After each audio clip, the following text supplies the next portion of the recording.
Most of the debris that hit Could an asteroid harm Earth? By Michael Portman. Empty space? Space can certainly seem pretty empty, but it's not. It's full of debris, and Earth is constantly running into objects.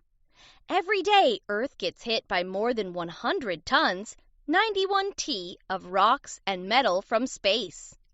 Thankfully, most of the debris that hits Earth isn't very big. It's usually smaller than a grain of sand. We don't have to worry about something that small. But what about something bigger? Could it harm Earth? First, let's take a closer look at all this space junk. What are asteroids? Asteroids are pieces of rock or metal in space. They range in size from a few feet to several miles wide. Most asteroids orbit the Sun between Mars and Jupiter in an area called the asteroid belt.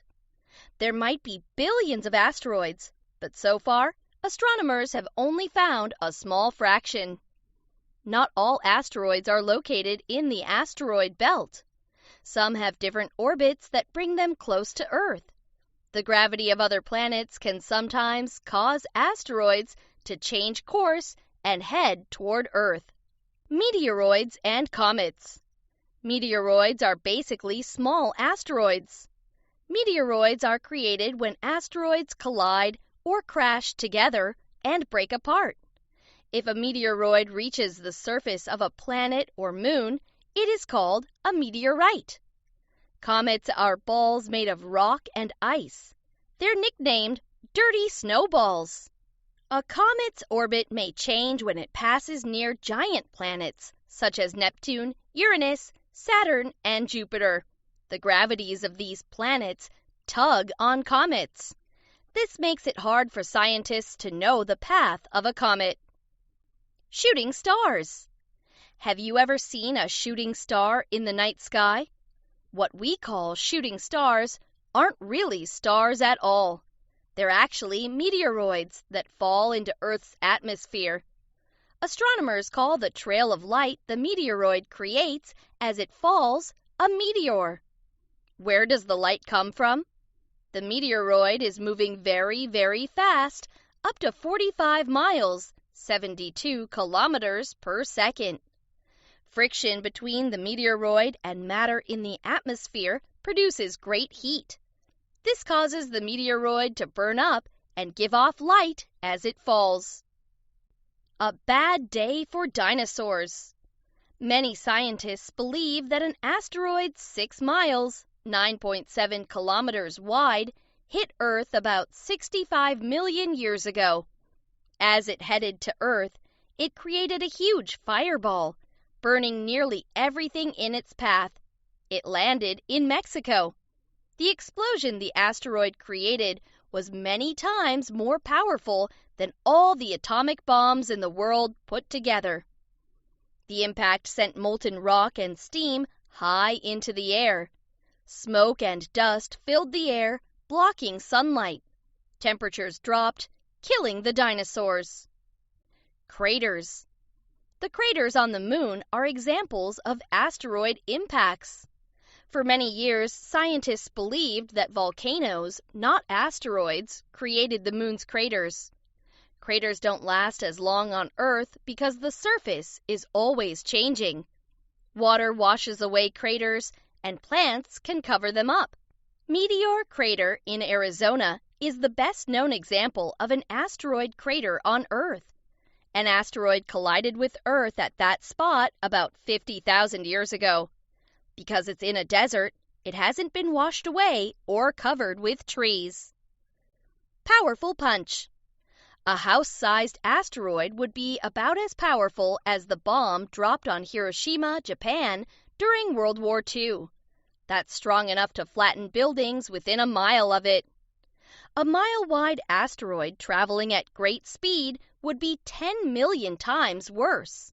One that size could wipe out most life on the planet. A large asteroid impact on Earth would be terrible, even in the ocean. An ocean impact would create huge waves that could wipe out entire coastlines and kill millions of people. Recent impacts. In 1908, an asteroid exploded over an unpopulated area of Siberia in Russia. The explosion flattened millions of trees over hundreds of miles. Had it exploded over a city, it would have killed thousands of people. This event shows that asteroids don't have to hit Earth's surface to cause great harm. On October 9, 1992, a football-sized meteorite punched a hole through the trunk of a car in Peekskill, New York. The original meteoroid was much larger.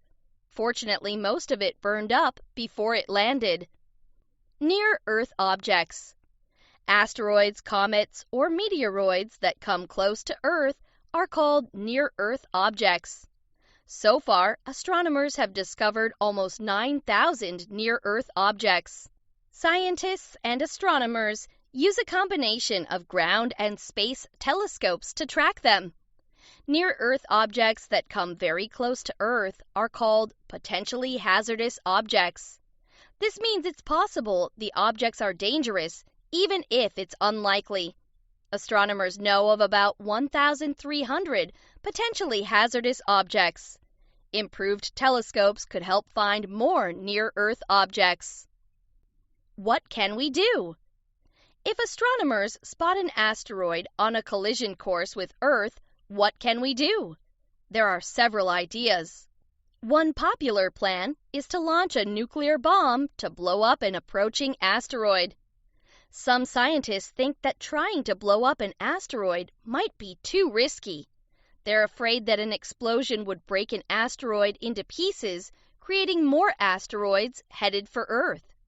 If the blast isn't big enough, the pieces of an asteroid may stay close together as they travel. Bump it. Instead of using a bomb to blow up an asteroid, it may be possible for an explosion to knock an asteroid off course. However, it would be very hard to time the explosion just right. The bomb might miss its target or just break apart the asteroid. Another idea is to ram a spacecraft into the asteroid to bump it off course.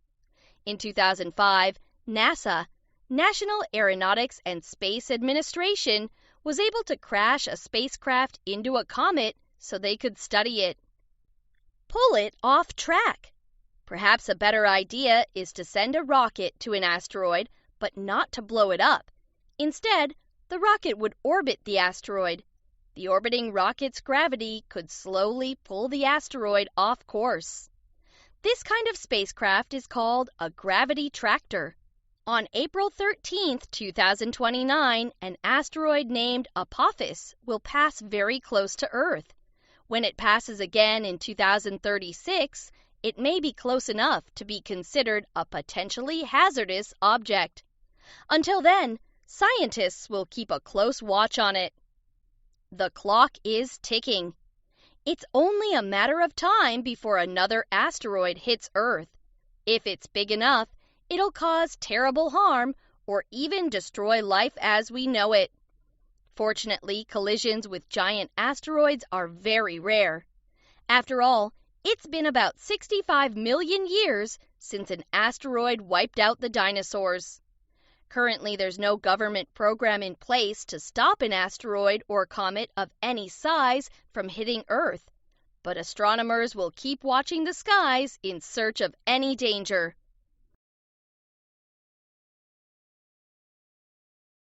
Why Isn't Pluto a Planet? By Michael Portman. 9-1. From 1930 to 2006, students were taught that there are 9 planets in our solar system. Mercury, Venus, Earth, and Mars are the small rocky planets closest to the Sun.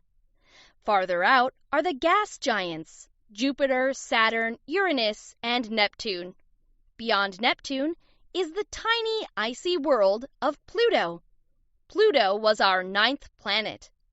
But one day, we were told that Pluto isn't a planet.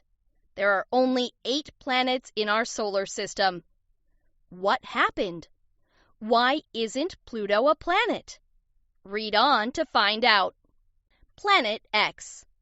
In the early 1900s, Most astronomers believed that Neptune was the eighth and final planet in our solar system. A few disagreed. They thought there was a ninth planet.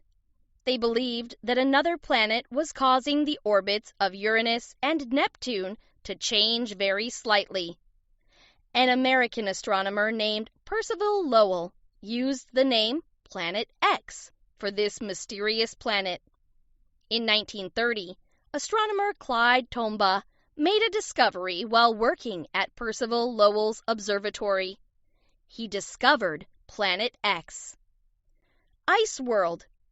Pluto is a long way from Earth. This makes it very hard to study. One of the best telescopes ever made is the Hubble Space Telescope. It has greatly improved our knowledge of Pluto. However, Pluto is so far away that even the best images of it are still blurry. Pluto is over 3.6 billion miles, 5.8 billion kilometers from the Sun. Since it's so far from the Sun, Pluto is one of the coldest places in the solar system. Temperatures can fall to minus 387 degrees Fahrenheit, minus 233 degrees Celsius. Measuring Pluto. For many years, astronomers weren't able to measure Pluto's mass. In 1978, Pluto's largest moon, Charon, was discovered. Astronomers were able to compare the two objects to find out Pluto's mass. Until then, people thought Pluto was much bigger. Astronomers now realize that the discovery of Pluto was a lucky accident. Scientists had been incorrect about Neptune's mass and therefore hadn't figured out its and Uranus's orbits correctly. Percival Lowell's Planet X never existed. Tiny world. Pluto is very small. In fact, it's smaller than our moon. Pluto's diameter is about 1,500 miles, 2,400 kilometers. The smallest planet, Mercury, has a diameter of 3,032 miles, 4,880 kilometers. Pluto has 5 moons that we know of: Charon, Hydra, Nix, P4 and P5. P4 and P5 haven't been given proper names yet. Pluto's largest moon, Charon, is about half the size of Pluto. Pluto and Charon are only about 12,200 miles, 19,630 kilometers apart. That's odd. All planets and moons spin or rotate around an imaginary line called an axis. Usually a planet's axis runs from the top to bottom. This means that it rotates like a spinning top. Pluto is different. Pluto rotates on its side. Days are measured by the amount of time it takes for a planet to make one rotation on its axis. Pluto rotates slowly compared to Earth. It takes Earth 24 hours to make one rotation on its axis. Pluto takes almost 6.5 Earth days to make one rotation. The misfit. The planets in our solar system fit neatly into 2 groups: small rocky planets and gas giants. Pluto doesn't fit into either group. Pluto is made mostly of ice, but probably has a rocky core. Pluto has a very strange orbit. It's not on a flat plane. So Pluto is above the other planets at times and below them at other times. Also, instead of having a circular orbit, Pluto's orbit is shaped like an oval. Sometimes Pluto's orbit brings it closer to the Sun than Neptune is. Where did Pluto go? In 2001, a newspaper reporter visited New York City's Hayden Planetarium. He happened to overhear a young girl asking where Pluto was in a display of the planets. It wasn't there. After the New York Times published the reporter's story about the missing planet, letters from around the world poured into the planetarium. The planetarium's director explained that Pluto wasn't included because only the gas giants and rocky planets are shown in the display. People were still upset. Pluto's neighborhood. At the time of Pluto's discovery, telescopes weren't as powerful as they are today. There were no space telescopes either. Astronomers once thought that Pluto was the only object in that part of the solar system. As telescopes got stronger, astronomers learned there are many objects near Pluto. In fact, there are at least 70,000 objects in Pluto's neighborhood. Astronomers have named that region the Kuiper Belt. For years, astronomers have been finding larger and larger objects in the Kuiper Belt. Big discovery! In 2003, astronomers found a large object that was even farther away than Pluto. In 2005, they confirmed its existence and thought it was bigger than Pluto. The object, Eris, is believed to be a mix of ice and rock like Pluto. The discovery of Eris caused a lot of astronomers to question what a planet really is. Was Eris the 10th planet?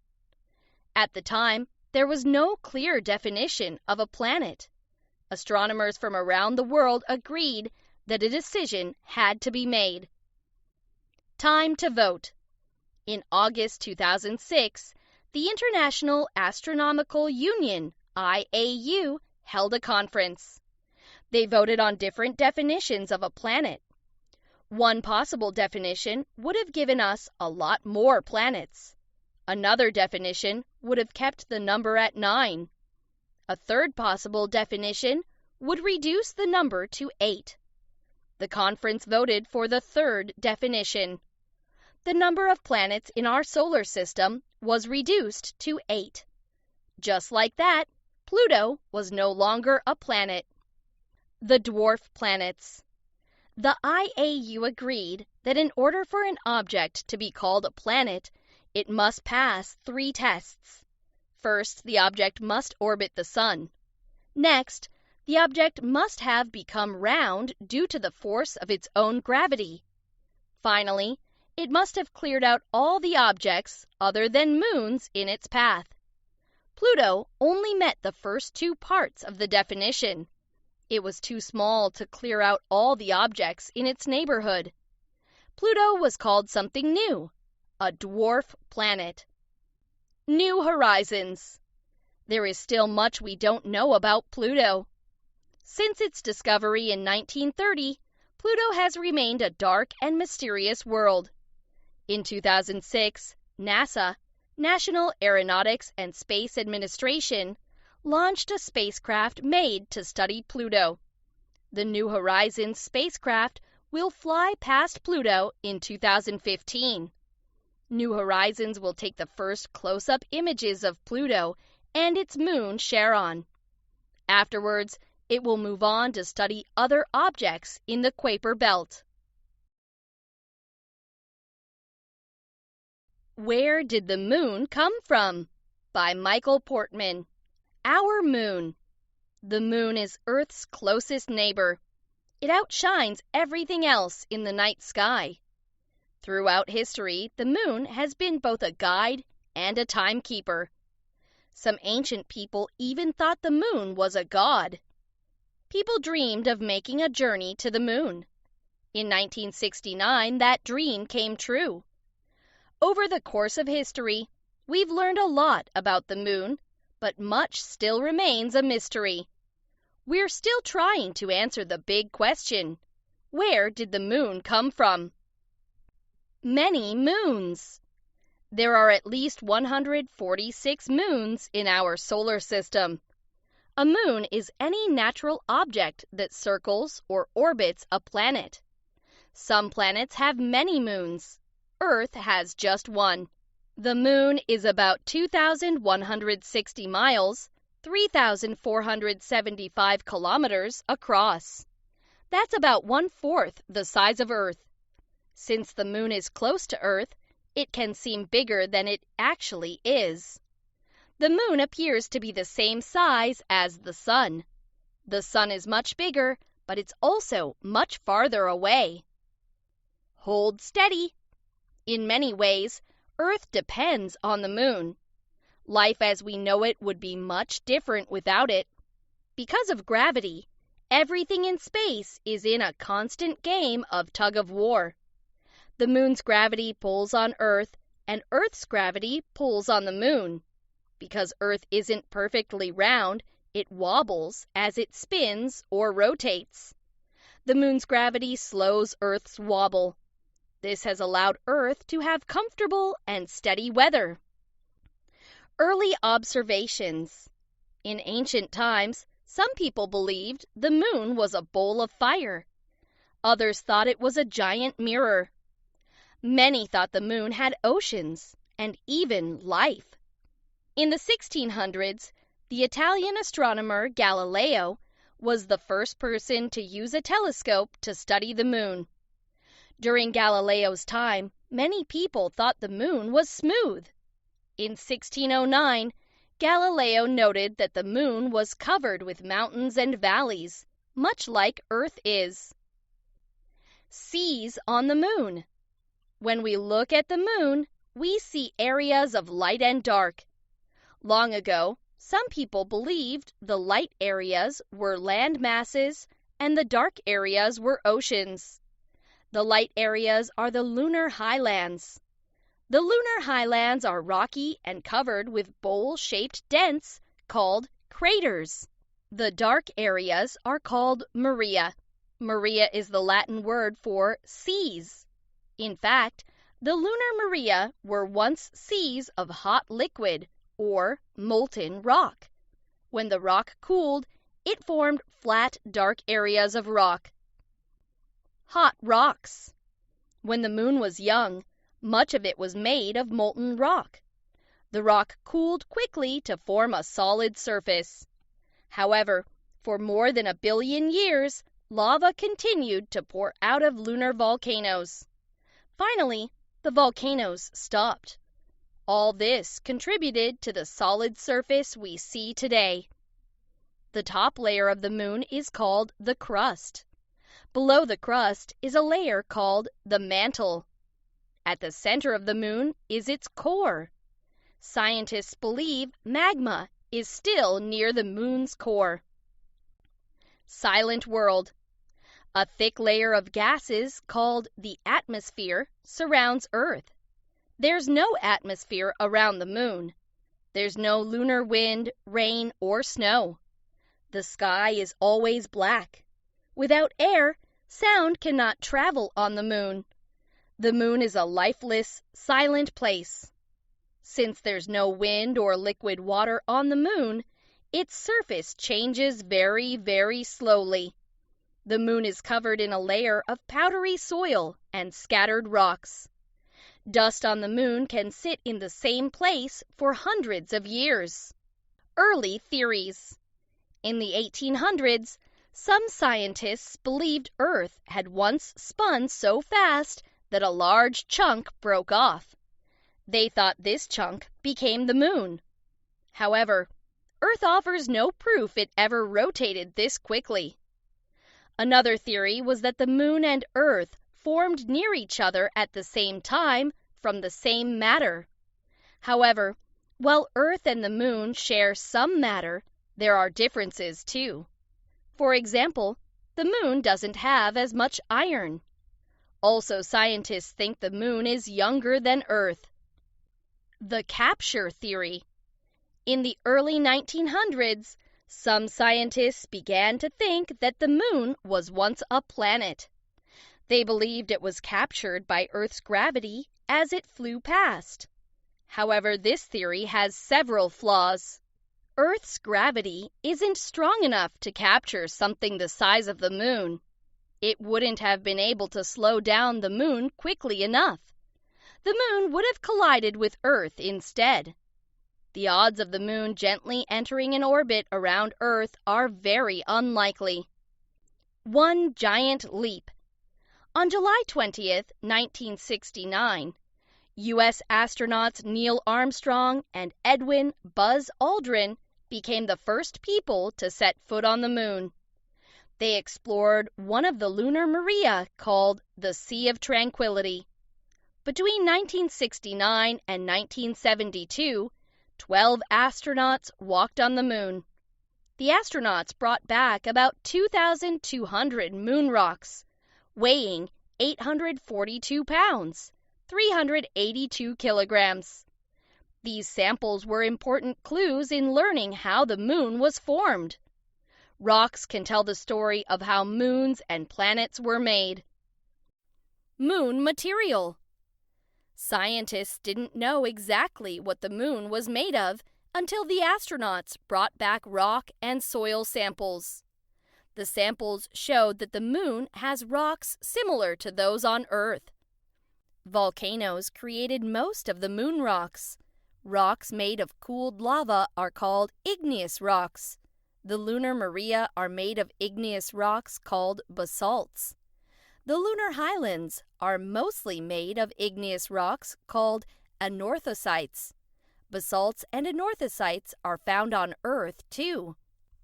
Giant impact theory. In the mid-1970s, scientists came up with the giant impact theory. This idea was that a planet the size of Mars slammed into Earth 4.5 billion years ago. The collision destroyed layers of Earth, sending magma and large pieces of both planets into space.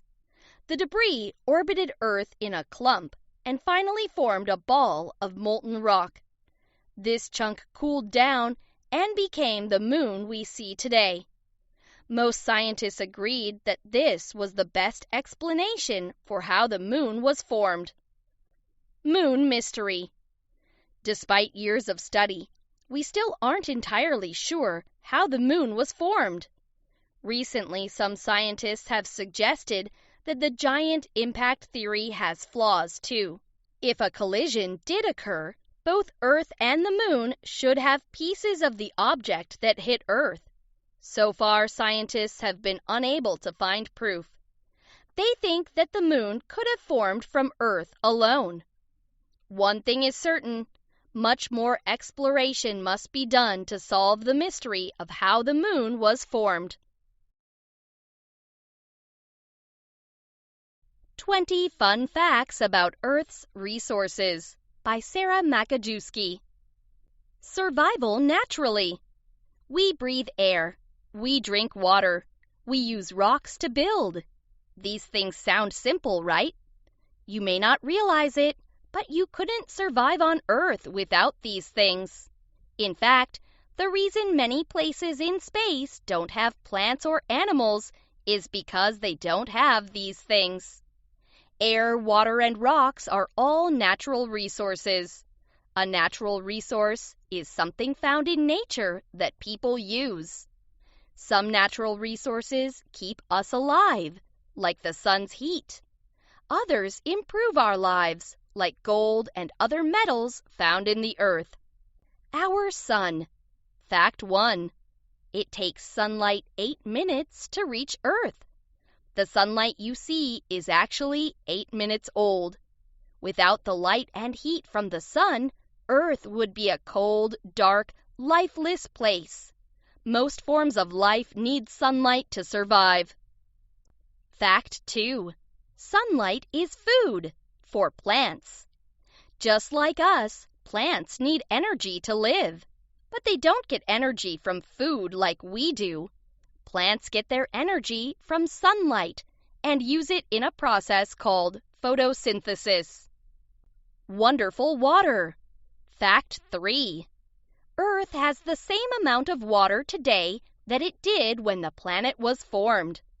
New water is never created, and water is never lost.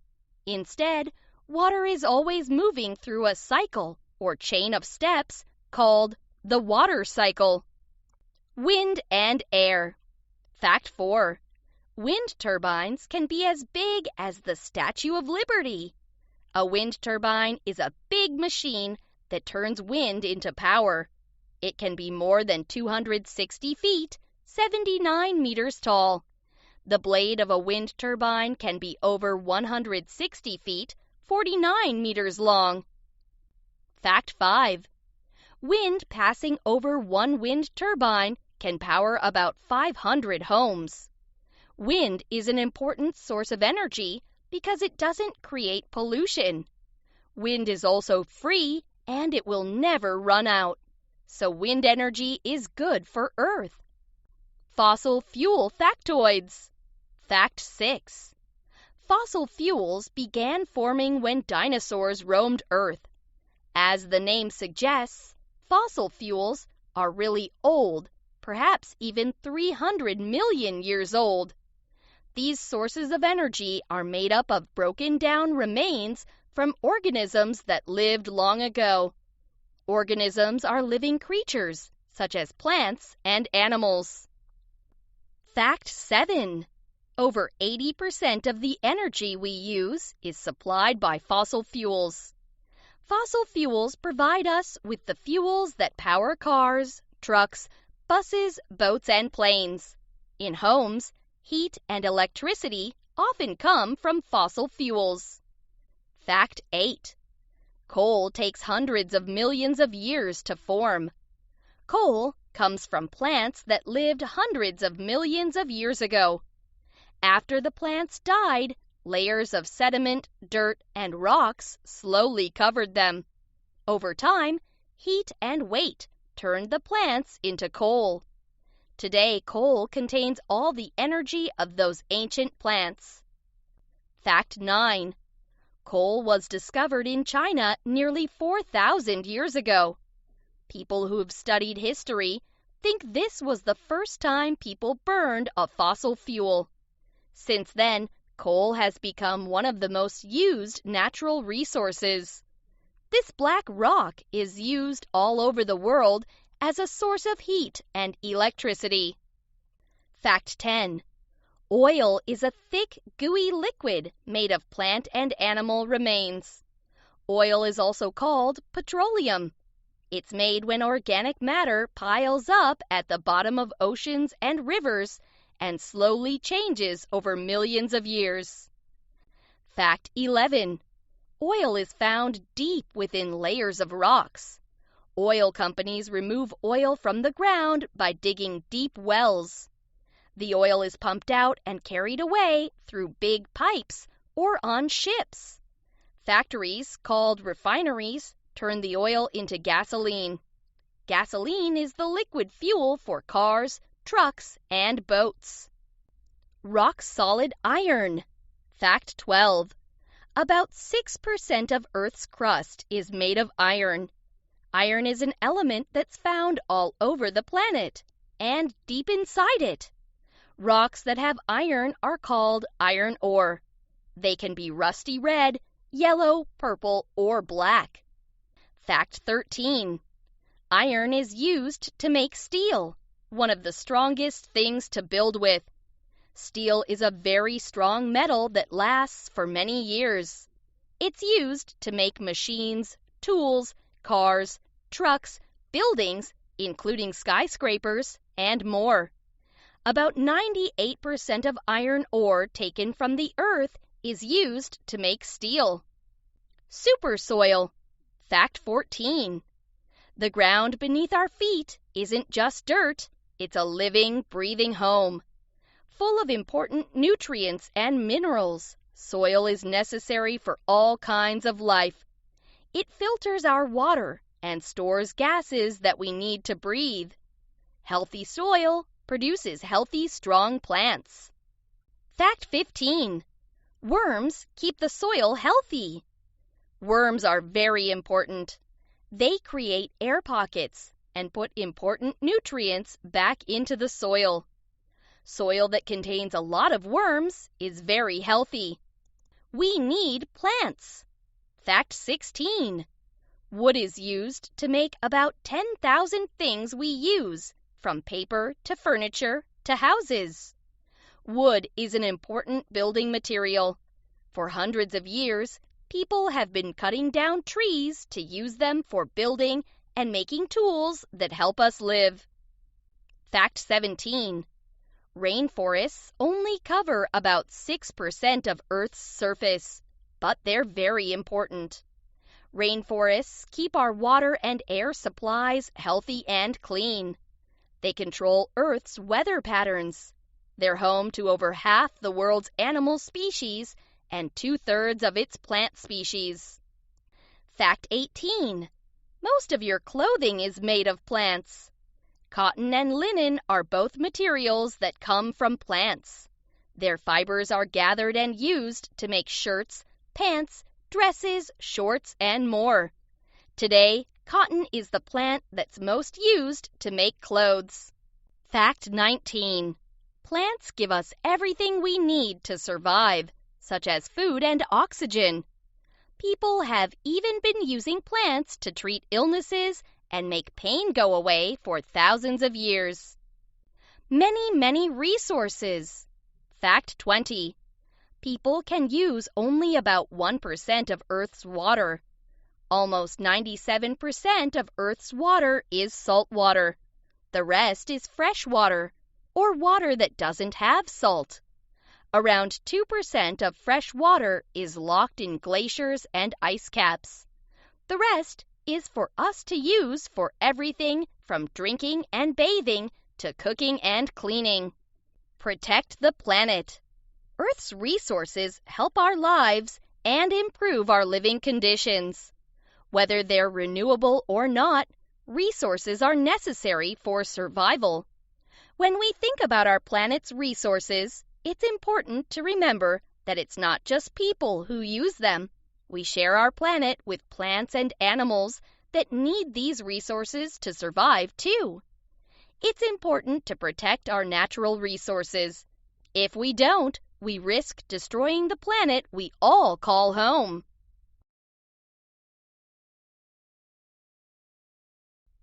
20 Fun Facts About Famous Bridges by Katie McAnany.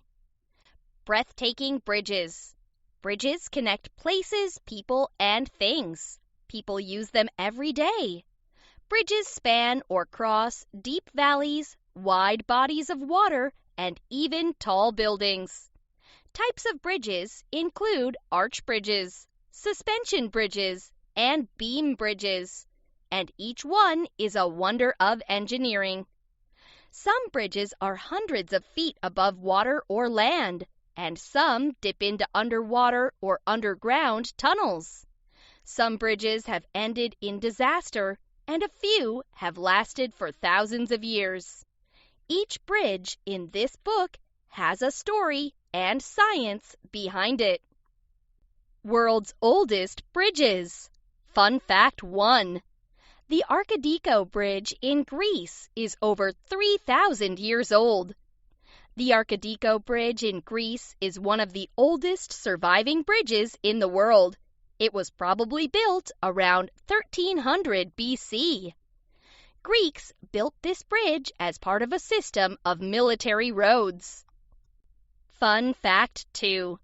Some believe Homer, said to have written the Iliad and Odyssey, used the Caravan Bridge. The Caravan Bridge in Izmir, Turkey, is an arched stone bridge.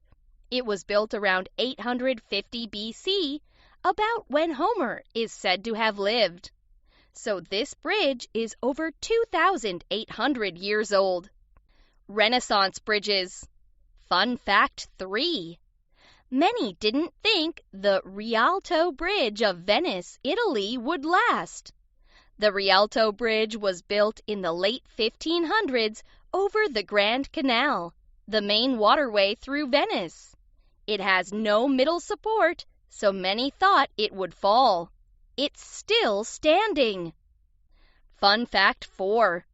The Ponte Vecchio was the only bridge in Florence, Italy that the German army didn't destroy during World War II, 1939 to 1945.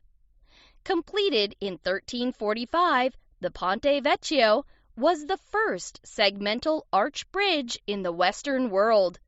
Some say German leader Adolf Hitler ordered his soldiers not to harm it. Awesome aqueducts. Fun fact 5. The Pont du Gard aqueduct in France is an example of ancient plumbing. Aqueducts are man-made channels for carrying water. They're often tall bridges with pipes. The Pont du Gard was built about 19 BC. It was the highest aqueduct at the time, measuring 155 feet, 47 meters high. Fun fact 6. The aqueduct of Segovia is nearly 2,000 years old and still in use. In the 1st century AD, the Romans built this aqueduct in Spain. It brings water to the city of Segovia from the Frio River. Engineers didn't need to use mortar to hold the bridge's 24,000 stone blocks together. Bridge disasters. Fun fact 7. The bridge from the song "London Bridge is Falling Down" is real. "London Bridge is Falling Down" became popular in the 1880s when New London Bridge was built over the River Thames in England.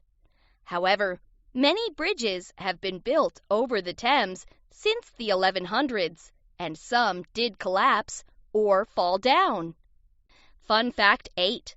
The Tacoma Narrows Bridge bounced so much it was called Galloping Gertie.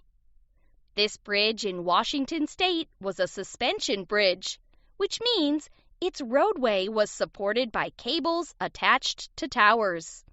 As workers finished it, they discovered it moved in the wind. On November 7, 1940, it collapsed. It's a wonder. Fun fact 9. The Chesapeake Bay Bridge Tunnel is one of the 7 engineering wonders of the modern world. Its bridges, tunnels, raised roads, and man-made islands connect Virginia to the peninsula that includes the shores of Delaware, Maryland, and Virginia. It's nearly 18 miles, 29 kilometers long. The art of suspense. Fun fact 10.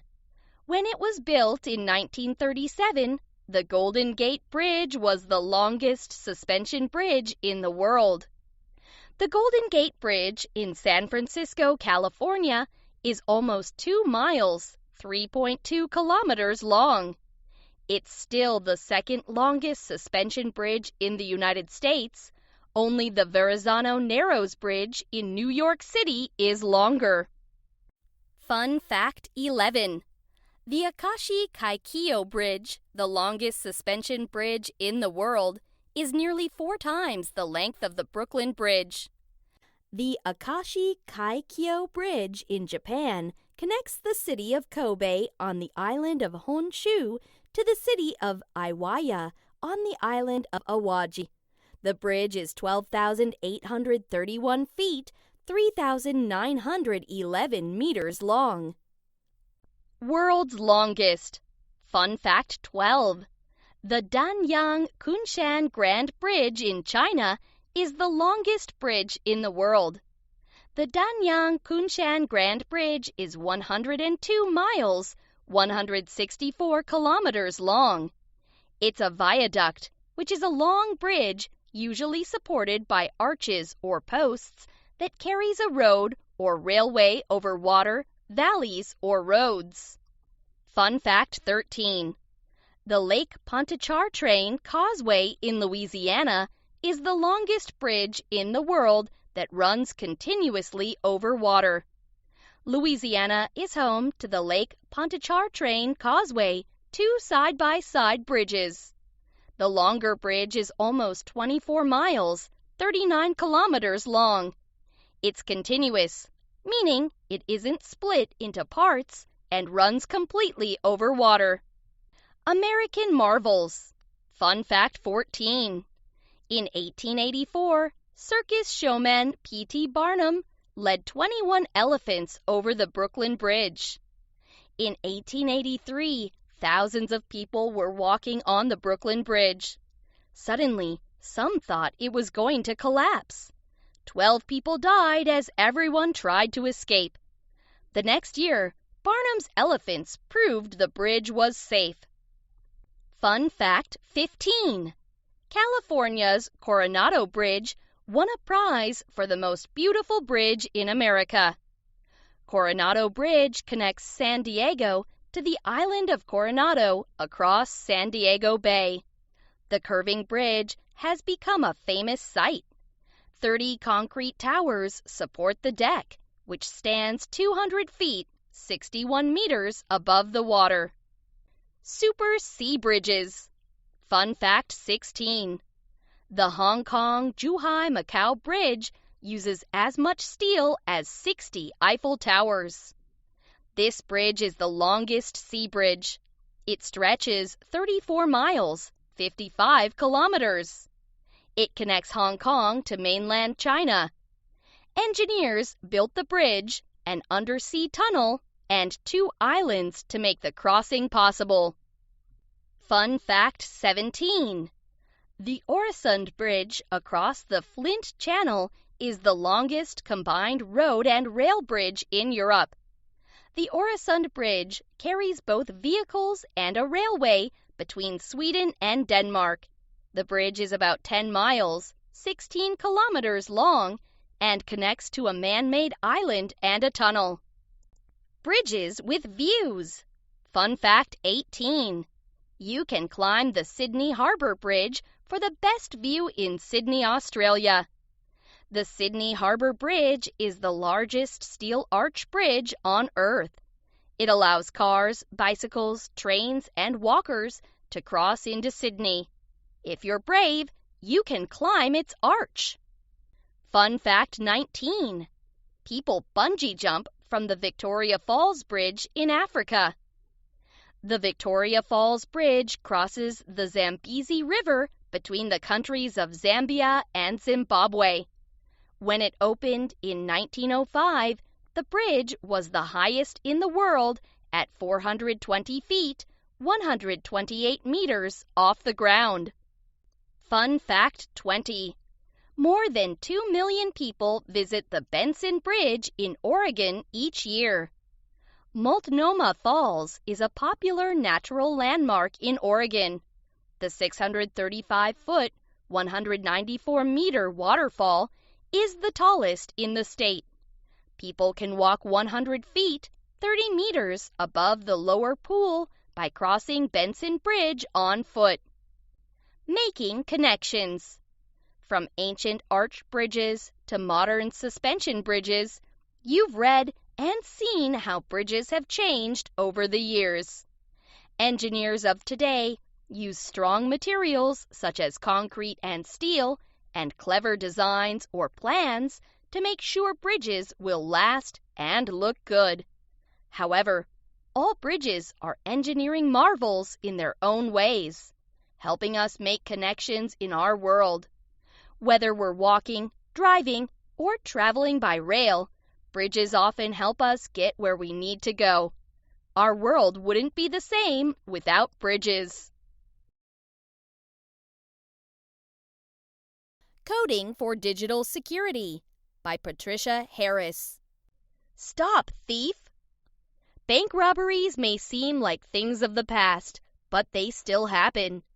Fortunately, banks take steps to keep customers, workers, and money safe. If a robbery occurs, security guards and police officers are usually able to track down the thieves and return the stolen money to the bank. However, there's another kind of robbery that can be harder to stop: digital robbery. Jay got a new cell phone for his birthday. He added his favorite apps, his contacts, and personal information about himself. His parents even let him add an app that stores his credit card information and allows him to pay for things using his phone. Then, at a clothing store, Jay set his cell phone down while looking at some new jeans. When he turned back around, his phone was gone. Jay really needed digital security now. It was a good thing Jay was aware of the digital security measures that could be used on his cell phone. For instance, he set up his phone so that it required a 4-digit key to be unlocked. He also stored his personal data and passwords in a secure app that required extra passwords to access. His credit card app needed a fingerprint to work. Jay knew how to protect his identity from being stolen from his phone. Jay immediately talked to the clothing store's security guard. He borrowed an employee's smartphone and used an app designed to find other cell phones. The app showed that his phone was still in the store. The security guard found Jay's stolen phone on the floor near the bathrooms. Avoiding identity theft. It's important to learn about digital security because the crimes surrounding our online lives are not going away. Jay's stolen cell phone could have led to identity theft, which is the illegal use of someone's personal information. A thief may then pretend to be that person, usually to steal money or information. Stealing someone's wallet or purse may also lead to identity theft. Today, online criminals have developed numerous ways to collect information from you. Phishing scams and the related vishing and smishing scams are common ways online scammers find out your personal information. If you're asked for personal information in an email, phone call, or text message, don't give it out. Even if you think you know the sender, check with them and ask why they need this information. Cybercrimes. Digital crimes, often called cybercrimes, include farming and hacking. Farming is using malware to send users to a fake website without the user's knowledge. Malware is software installed or put in place on someone's computer by a cyber criminal. Personal information such as credit card numbers entered on the fake site may be collected by cyber criminals.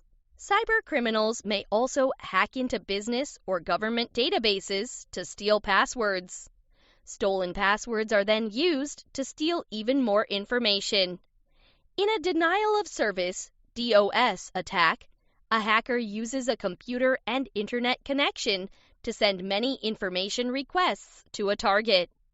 A targeted company's systems may overload and not be able to serve the needs of real customers.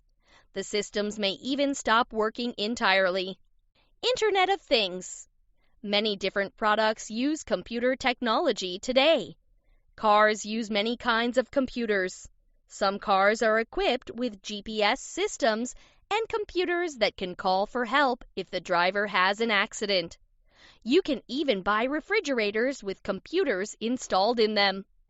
Other products that can send and receive data through the internet include home security systems, watches, and running shoes. This ever-growing network of computers and devices is called the Internet of Things. Recently, cybercriminals have begun using the Internet of Things for DDoS attacks. Cybercriminals use internet-connected devices, such as DVRs and smart TVs, to create a botnet for their attack. Internet of Things products are often left open to these types of attacks because people don't think to use cybersecurity measures on them. Software piracy. Software piracy is the use or reproduction of someone else's software without their consent. Expensive computer software can be illegally copied and sold as the real thing. If you find low-priced software, you may think you're getting a great deal. However, you may actually be buying illegal fake software. Be aware that software piracy can cause problems for consumers as well as sellers and creators. Using pirated software could get you into trouble with the law. It may also harm your computer by introducing malware. Updating pirated software may cause it to stop working. Pirated software also leaves users open to cyber attacks because it's often less secure than the original software. Digital defenders. Digital security is the responsibility of companies, but it's your responsibility too. When using digital devices such as computers and smartphones, you leave behind information that's collected by the companies whose services you use. Service providers, sellers, and other companies use that data to improve their businesses. Profiles are created to let other companies share information about you. Unfortunately, cybercriminals might access that information. If they discover your email address, they might send you an email that contains malware. It might include information from sites you visit online to draw your attention. There are steps you can take to protect yourself from cybercriminals. Use your Wi-Fi and geolocation devices wisely.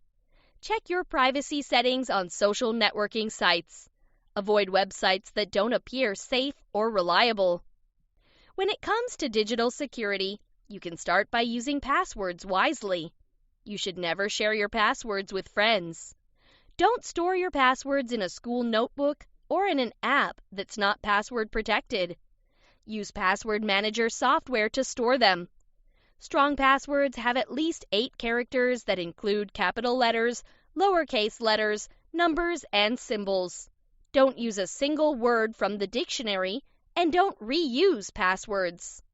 Keeping your computer software and apps up to date helps protect you, too.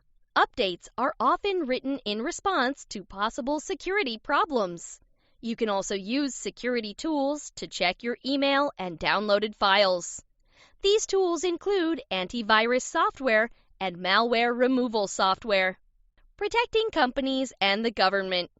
Digital security is an added cost for companies, but cyber attacks can also cost them money. Businesses can lose customers when information is stolen from their systems.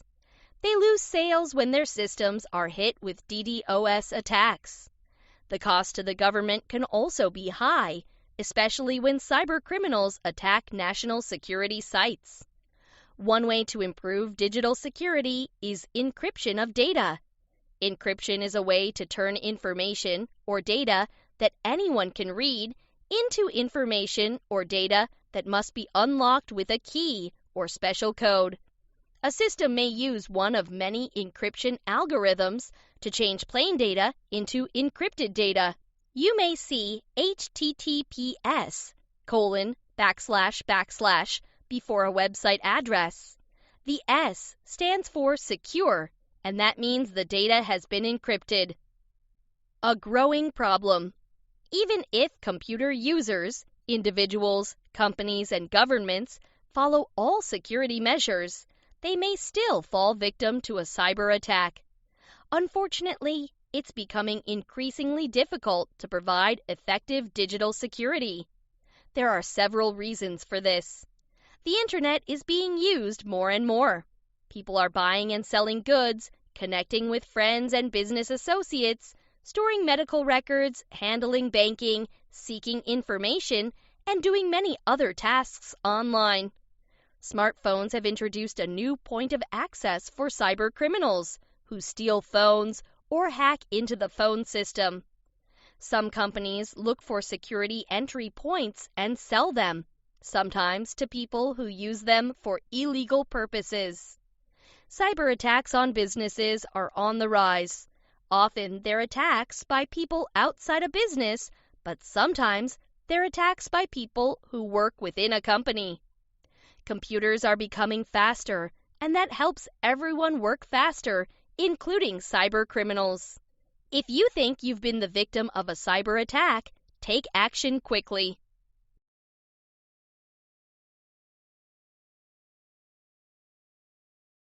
Are There Other Earths? By Michael Portman. What's out there? Have you ever looked at the sky on a starry night and wondered what was out there? Are there other planets like Earth? Does life exist on them? If it does, what is it like? For thousands of years, people have been asking these questions. Since the invention of the telescope, we have learned much about the universe. However, there's still so much that we don't know. Only recently have we begun to answer the big question: are there other Earths? Our universe. The universe is big, and it keeps getting bigger. It's so large that we don't even know its exact size. The universe is also old. It's thought to have formed almost 14 billion years ago. Everything that exists is part of the universe. Astronomers measure the visible parts of the universe using light years.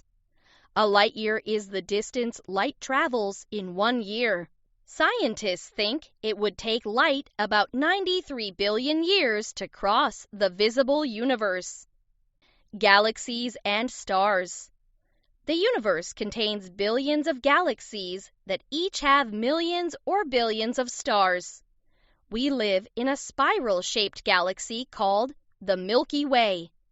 The Milky Way is made up of at least 100 billion stars.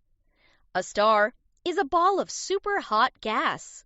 Stars come in many sizes and temperatures. Our sun is the star closest to us.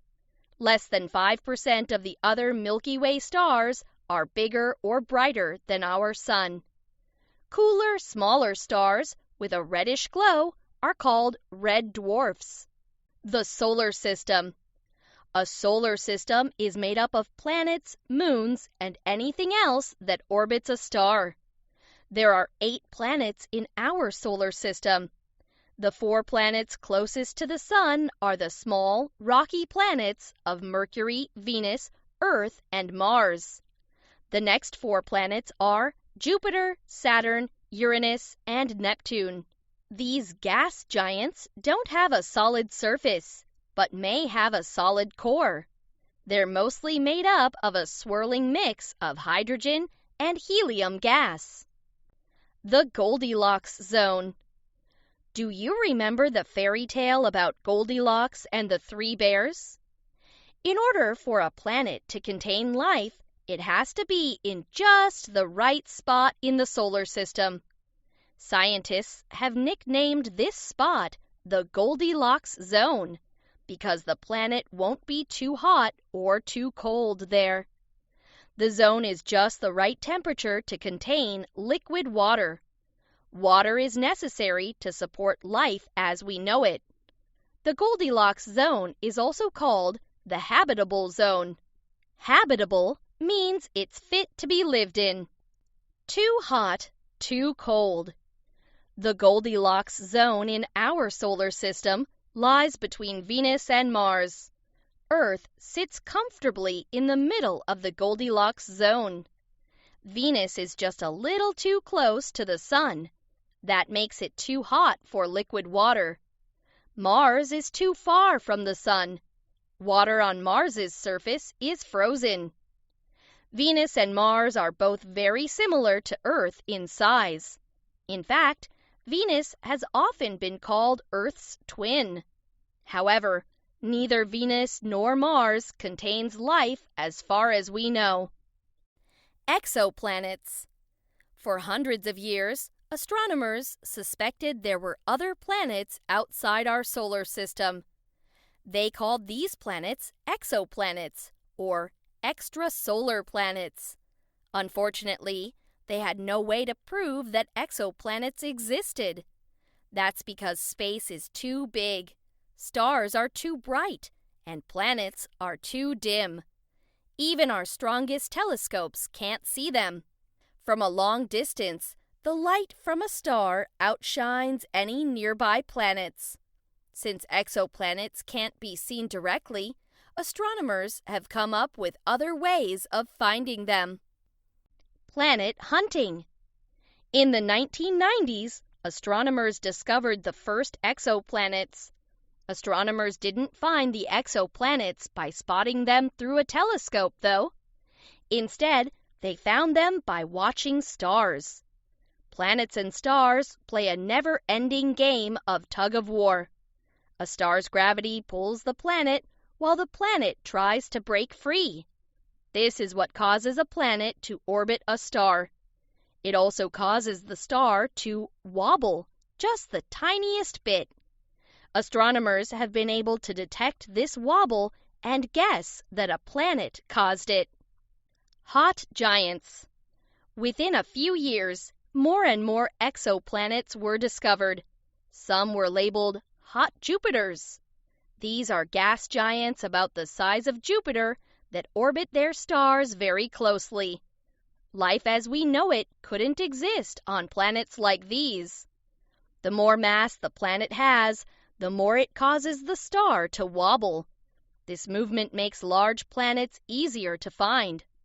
Smaller planets cause a smaller wobble, Planets closer to Earth's mass and more likely to support life as Earth does are very hard to detect. The transit method. Astronomers needed another way to spot smaller exoplanets. They decided to use something called the transit method. When a planet passes in front of a star, it's called a transit event. The light from the star dims very slightly. It's like a moth flying past a lighthouse. Astronomers can't actually see the planet, but they can measure the amount of light that's blocked. With special tools, astronomers can even detect a small planet. Kepler. In March 2009, NASA, National Aeronautics and Space Administration, launched the Kepler Space Telescope. Kepler has one mission: to find Earth-sized planets that lie in the Goldilocks zone of their star. Kepler observes over 100,000 stars at once in a small section of space. The Kepler Space Telescope uses the transit method to find planets. It observes at least 3 orbits of a potential planet. The first orbit is when the planet is spotted. The second tells astronomers how long the orbit is. A third orbit confirms that it's a planet. The search goes on. Have we found another Earth, a planet that could support human life? So far, the answer is no.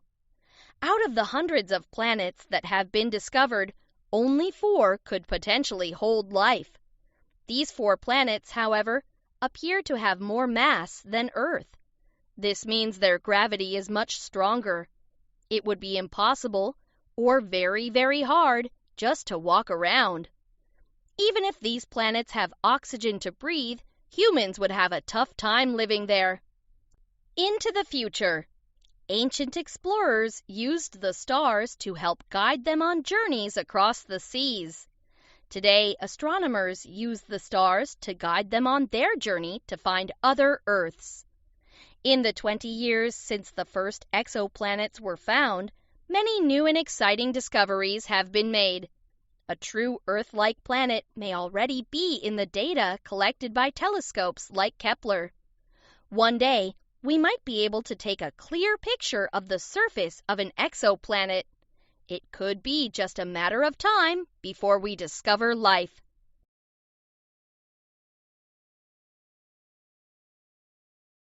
"20 Fun Facts About Centipedes." Matthew Elkin. All legs on deck. Centipedes are amazing creatures that are hard to find and often misunderstood. They're arthropods, which are animals that have a jointed exoskeleton, jointed legs, and no backbone. Centipedes live all over the world. Most are nocturnal, which means they're active at night. This makes them hard to find during the day, when they often try to hide under leaves and rocks and in other dark, damp places. You might think centipedes are creepy, but they help keep your home free of other creepy creatures. How odd! Fact 1. Centipedes can have many different numbers of legs. With their long bodies, many legs, and fast, smooth movements, it's quite easy to recognize centipedes. Most people think that centipedes have 100 legs, but they usually don't. They can have fewer than 30 or more than 300 legs. Fact 2. Centipedes always have an odd number of leg pairs. Each segment of a centipede's body has 2 legs. Centipedes always have an odd number of leg pairs. Depending on the species, adult centipedes can have as few as 15 leg pairs, like the house centipede, or as many as 191. Fact 3. Not all a centipede's legs are just legs. Centipedes use their legs to run fast. However, the first pair below the centipede's head is a set of venomous pinchers. Centipedes use these legs like jaws to bite predators and catch prey. The last pair is a set of antennae, or feelers. Centipede bodies. Fact 4. Centipedes are more like lobsters and crabs than insects. Although we call them bugs, centipedes aren't insects. They're arthropods, like lobsters and crabs. Arthropods have segmented bodies, a hard exoskeleton, jointed legs, and many pairs of limbs. Arthropod bodies have symmetry, which means they look the same on both sides. Fact 5. Centipedes breathe through holes in their exoskeleton. Centipedes don't breathe through their mouth. They breathe through holes in their exoskeleton called spiracles. Some species have spiracles on each segment, while others don't. Centipedes can't close their spiracles. This can cause them to lose a lot of moisture. Fact 6. The biggest centipede is nearly 1 foot, 30 centimeters long. Although centipedes can look a bit scary, most centipedes are tiny. The smallest centipedes are just a few millimeters long. However, the Amazonian giant centipede can grow to 12 inches, 30 centimeters long. That's bigger than an adult's hand. The life of a centipede. Fact 7. Female centipedes can have over 60 babies at one time. Female centipedes lay between 15 and 60 eggs, sometimes more, in soil or rotting wood. The eggs can take from 1 to several months to hatch. Once a baby centipede is born, it takes several years for it to become an adult. Fact 8. Mother centipedes take good care of their eggs, most of the time. Female centipedes are known to stay close to their nests and keep their eggs safe. They lick the eggs to keep them clean. However, if something bothers the nest before the eggs hatch, the female may leave the eggs or eat them. Fact 9. Some centipedes eat their own mother once they hatch. Some species of centipedes are matrophagic. This means the baby centipedes actually eat their mother soon after they hatch. The babies use the nutrients from their mother's adult body to help them begin to grow. Fact 10. Many centipedes add legs as they grow. When centipedes are born, they may have no more than 4 pairs of legs. As they grow, they shed their skin or molt, revealing a bigger body with new legs each time. Centipedes can go through as many as 10 molts in their lifetime. Creepy night crawlers. Fact 11. Most centipedes will dry out and die in the sun. We don't get to see centipedes very often. That's because they stay hidden most of the day. The sun's heat causes their bodies to lose water quickly. They prefer to hunt at night when they're safe in the cool, moist air. Fact 12. You might be living with centipedes. Centipedes usually live outdoors in deep cracks and under rocks, but they also like damp areas inside your home. House-dwelling centipedes can lurk in dark cellars, bathrooms, and closets, and can live there for their entire life. Centipede senses. Fact 13. Most centipedes have many eyes, but they can't see very well. Although some centipedes have compound eyes like flies, most have groups of simple eyes on each side of their head. These eyes are called ocelli. They're not very strong, so most centipedes don't see well.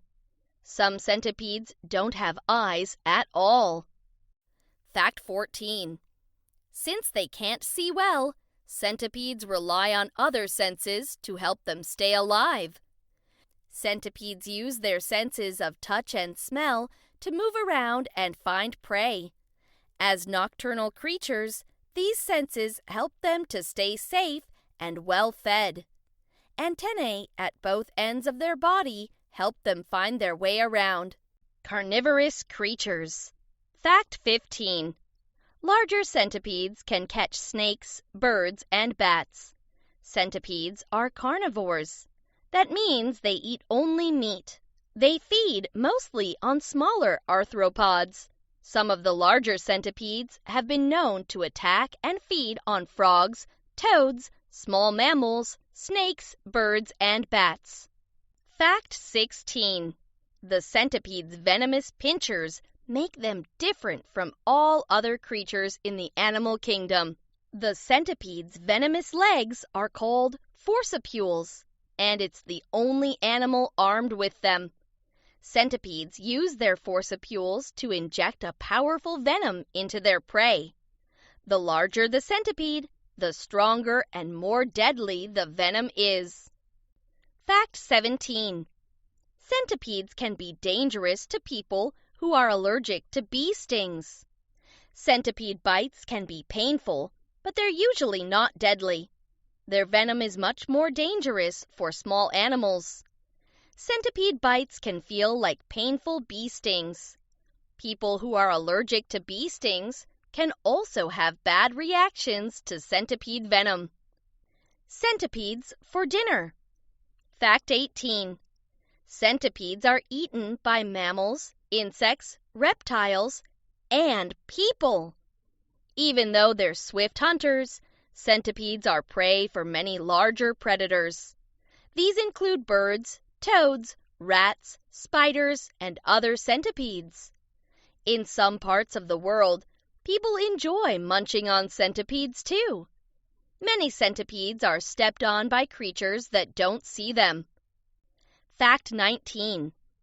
Centipedes have many ways to stay safe from enemies, including dropping off legs. Some centipedes use camouflage to hide from predators. Others have bright colors that warn predators they're no good to eat. Many centipedes can drop off legs when predators grab onto them. This allows them to run away. The legs will grow back. Centipede cousins. Fact 20. Centipedes have cousins called millipedes. Centipedes are sometimes confused with their many-legged relatives, millipedes. Unlike their carnivorous cousins, millipedes are slow-moving, plant-eating myriapods. They have 2 pairs of legs on most body segments instead of the single pair that centipedes have. Centipedes on the run. Centipedes and other myriapods have been around for over 400 million years. In fact, their ancient relatives were some of the first creatures to walk on land. They've lived so long because of their abilities to crawl into deep, dark hiding places and guard themselves with their powerful venom and sharp claws. Centipedes often find safe hiding spots in dark basements. If you see a centipede, try to count how many legs it has before it uses them to run away. 20 Fun Facts About Praying Mantises by Adrienne Hoke-Mully, Nature's Kung Fu Masters. Some people love praying mantises more than other insects because of their super cool looks.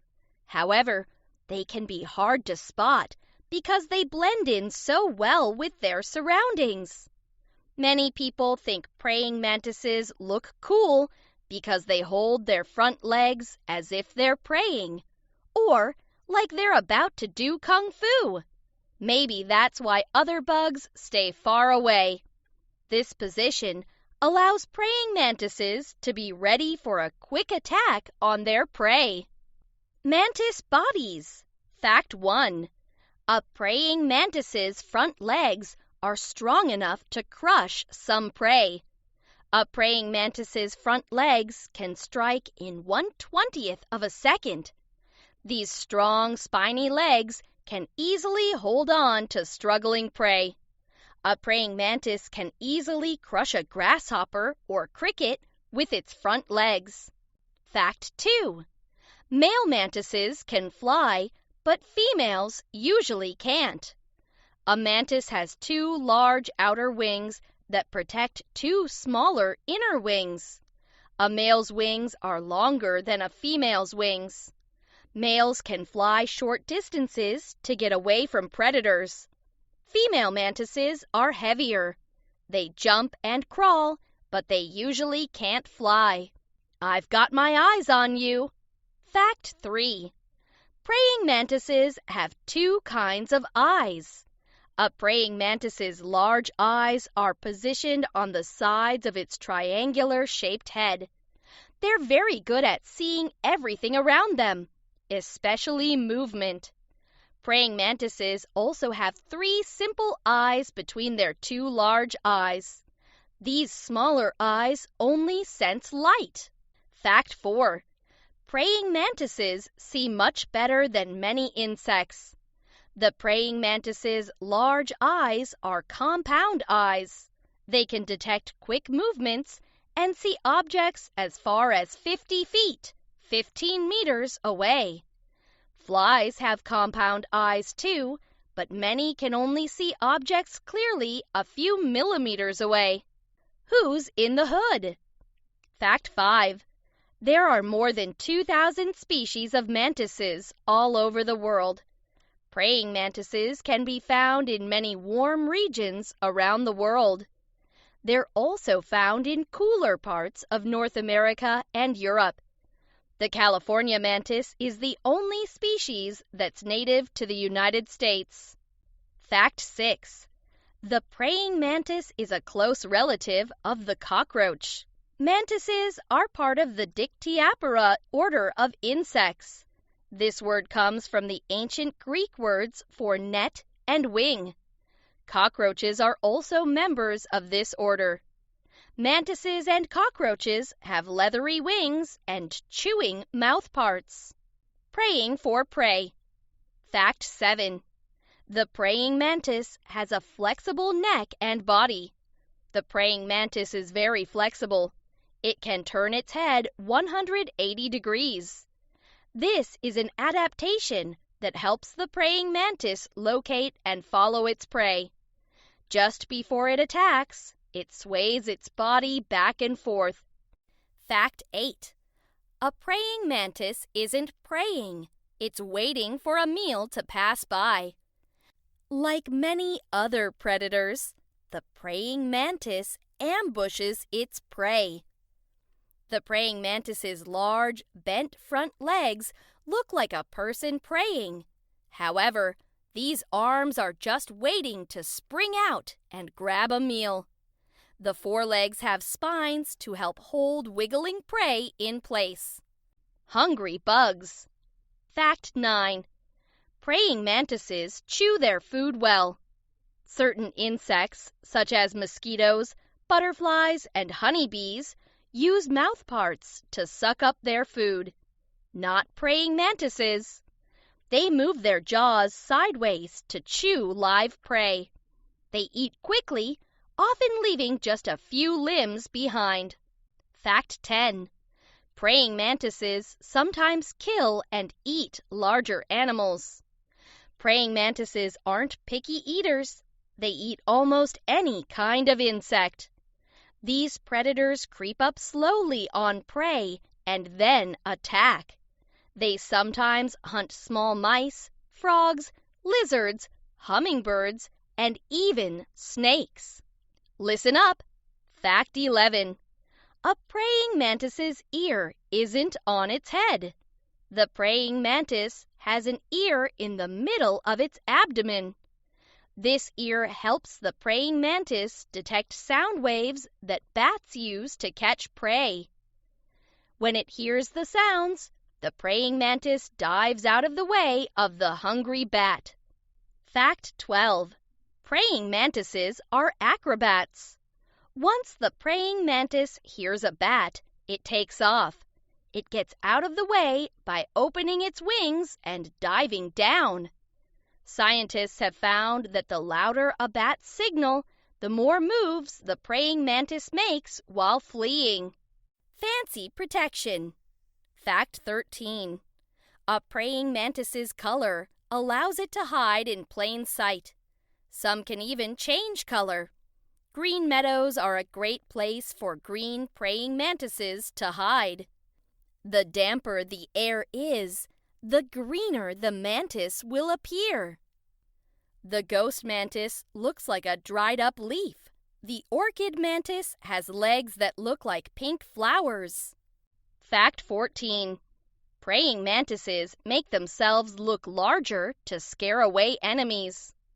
When a praying mantis is in trouble, it may stand tall and spread out its wings. Some have brightly colored wings that tell enemies to stay away. They also make hissing sounds, open their mouths, and grab with their front legs. The case of the praying mantis. Fact 15. Depending on the species, female praying mantises lay 10 to 400 eggs at one time. In fall, female praying mantises lay eggs in foamy masses close to the ground. The foam hardens and forms cases called ootheci. They're almost impossible to find.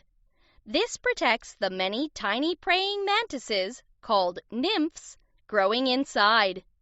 Fact 16. Baby praying mantises get their good looks from their parents. Nymphs all emerge from the egg case at about the same time. They look like a small copy of their mom and dad. Nymphs don't have wings yet, but will grow them during their last molt. Fact 17. Praying mantises molt 6 to 9 times before reaching adult size. As the mantis grows, it sheds its exoskeleton several times, or molts. Once it gets too big for its outer skin, it stretches, splits its skin, and slowly wiggles out of it. The mantis hangs upside down while its new exoskeleton hardens. Checkmate. Fact 18. Female praying mantises sometimes eat the head of their mate. While mating, female praying mantises may eat some or all of their mate's head. Scientists aren't sure why. They might need the nutrients for their young. However, some scientists think captive females become angry, causing them to eat their mates. Great gardeners. Fact 19. Praying mantises are great gardeners. Praying mantises eat just about any insect. Because of this, they're great for garden pest control. If you see one in the garden, leave it alone so it can protect your plants by eating harmful pests, such as grasshoppers and beetles. Fact 20. Praying mantises often eat each other. If you want more mantises in the garden, avoid using pesticides, which are substances used to kill bugs. Unfortunately, it can be hard to keep praying mantises in a garden because they're cannibalistic. That means they eat each other. Magnificent mantis meals. Praying mantises are hungry insects, and they eat a lot.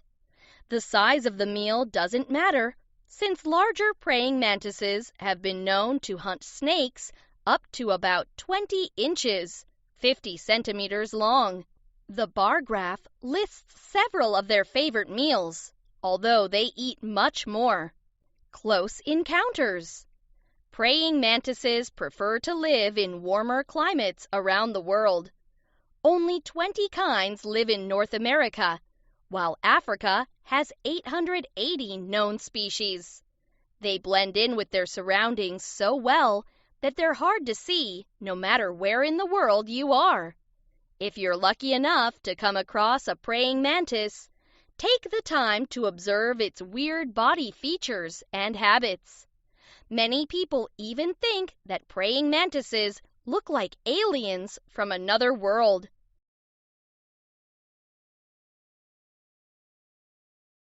20 Fun Facts About Stick Bugs by Heather Moore Niver. Cool, creepy crawlers. Is that stick moving all by itself? Look again. You just might have a stick bug in your yard.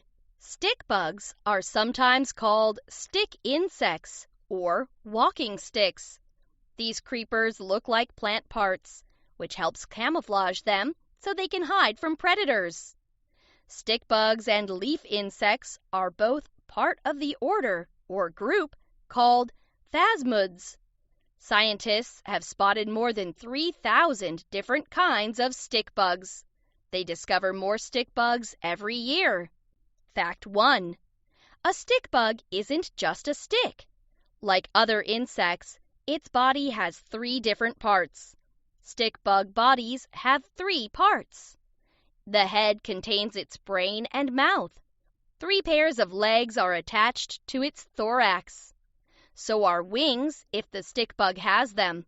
The stick bug's abdomen holds several organs, such as its stomach, from basic brown to wild wings. Fact 2. Stick bugs sometimes have crazy colors and patterns on their bodies. Many stick bugs are brown. This helps them hide in trees. However, stick bugs come in many other colors. They can also be green, black, gray, or even blue. These colors help them hide against moss, leaves, and even flowers. Fact 3. Some stick bugs use their colorful wings to fool predators. Some stick bugs have bright wings they show when a predator is nearby. Then the stick bug quickly drops to the ground and hides its wings. The predator looks all over for the bright wings while the stick bug hides among leaves and sticks. Come out and play, stick bug. Fact 4. Stick bugs are great at hiding, but they aren't shy. Stick bugs can hide in sticks and leaves, but most of them hang out in the open. They stay so still that they're unlikely to be noticed. When they move, stick bugs sway or slowly move back and forth to make it look like they're a stick blowing in the breeze. Fact 5. Stick bugs stay up all night long. You're most likely to see a stick bug at night. That's because they're nocturnal animals, meaning they're most active at night. During the day, they hide under leaves and plants to avoid becoming a meal. The longest insect in the world. Fact 6. The biggest stick bug is almost 2 feet, 61 centimeters long. The littlest walking sticks are about 0.5 inch, 1.3 centimeters long. Not all stick bugs are small. The biggest walking sticks are close to 13 inches, 33 centimeters long. When they stretch out their legs, they can reach 21 inches, 53 centimeters. Fact 7. One stick bug is so big and tough it looks like a lobster. For 80 years, scientists thought that a flightless stick insect called a tree lobster was extinct. But in 2001, they found some on an island near Australia. Tree lobsters get their name because their thick, hard exoskeleton looks so much like a lobster's. What's that awful smell? Fact 8. Some stick bugs make themselves stink so predators won't want to eat them. Stick bugs shouldn't be confused with stink bugs, but some can get smelly. They might spray a stinky brown liquid to keep from being eaten. The American walking stick can squirt a fluid that stings or blinds its predators for a while. Fact 9. Stick bugs sometimes lose legs to escape a predator. Stick bugs have an interesting way of avoiding hungry mice, birds, reptiles, spiders, and bats. If a young stick bug is in danger, it can drop off one of its legs to escape a hungry predator. It can grow the leg back the next time it molts. Fact 10. Some stick bugs know how to play dead. Some walking sticks pretend to be dead in hopes that a hungry predator will pass them by. Others have sharp spines on their legs. When they're in danger, the stick bug can stab at the enemy. Girls rule. Fact 11. A female stick bug doesn't need a male to have babies. Female stick bugs might be some of the most independent women on the planet. They can have babies without the help of a male walking stick. This is called parthenogenesis. They lay eggs that hatch into clones or exact copies of themselves. Fact 12. There are a lot more girls than boys in the stick bug world. Stick bug mothers can mate with a male if they want to. This is the only time there's a chance that an egg will hatch a male. Female stick bugs are usually bigger than males. Extraordinary eggs. Fact 13. Female stick bugs are very good at hiding their eggs. To keep eggs safe, many female stick bugs hide their eggs in soil or hollow plants. Others glue them to the bottom of leaves. Some drop the eggs one at a time so predators don't find a large cluster of eggs to dine on. Fact 14. Some kinds of stick bugs want ants to steal their eggs. Some stick bug species lay eggs with a special bump that ants like to snack on. The ants bring the eggs to their nest, eat the bump, and leave the rest. The eggs stay in their nest, safe from predators, until they hatch. Stick bug babies. Fact 15. Baby walking sticks look like tiny copies of adult walking sticks. Many newborn insects look like worms and then change to look like their parents as they grow. Not stick bugs. When a baby stick bug, called a nymph, breaks out of its egg, it looks just like its mother, except a lot smaller. Fact 16. A walking stick changes its exoskeleton several times before it becomes an adult. When they hatch, young stick bugs don't have wings, but they can run around and climb. As they grow, they molt between 4 and 8 times. Females often molt one more time than males. Once they become adults, they have fully grown wings. Fact 17. Male stick insects are often much better flyers than females. Many male stick bugs have a full set of wings and can fly with no problem. However, females of the same species often have much smaller wings and much bigger bodies, so flying isn't as easy for females. Munch time. Fact 18. Stick bugs munch on leaves for lunch. Stick bugs usually live in warm areas, but some live in cooler parts of the planet too. They like to live in forests and grasslands, which are full of the tasty leaves they like to eat. Walking sticks are herbivores, which means they only eat plants. Fact 19. Sometimes stick bugs eat their own skin. After a young stick bug molts, it might eat its old skin. It sounds gross, but this is a great way for the bugs to get healthy nutrients.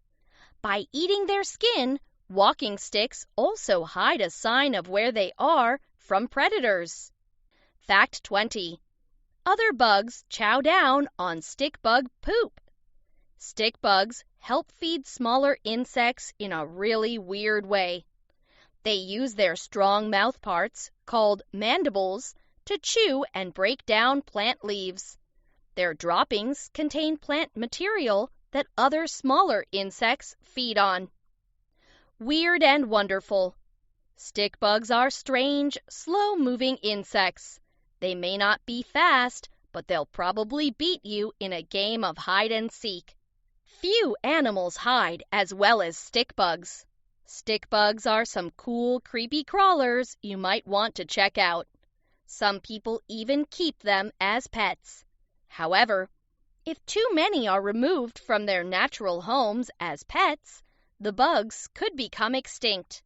We want these cool critters to live a long time.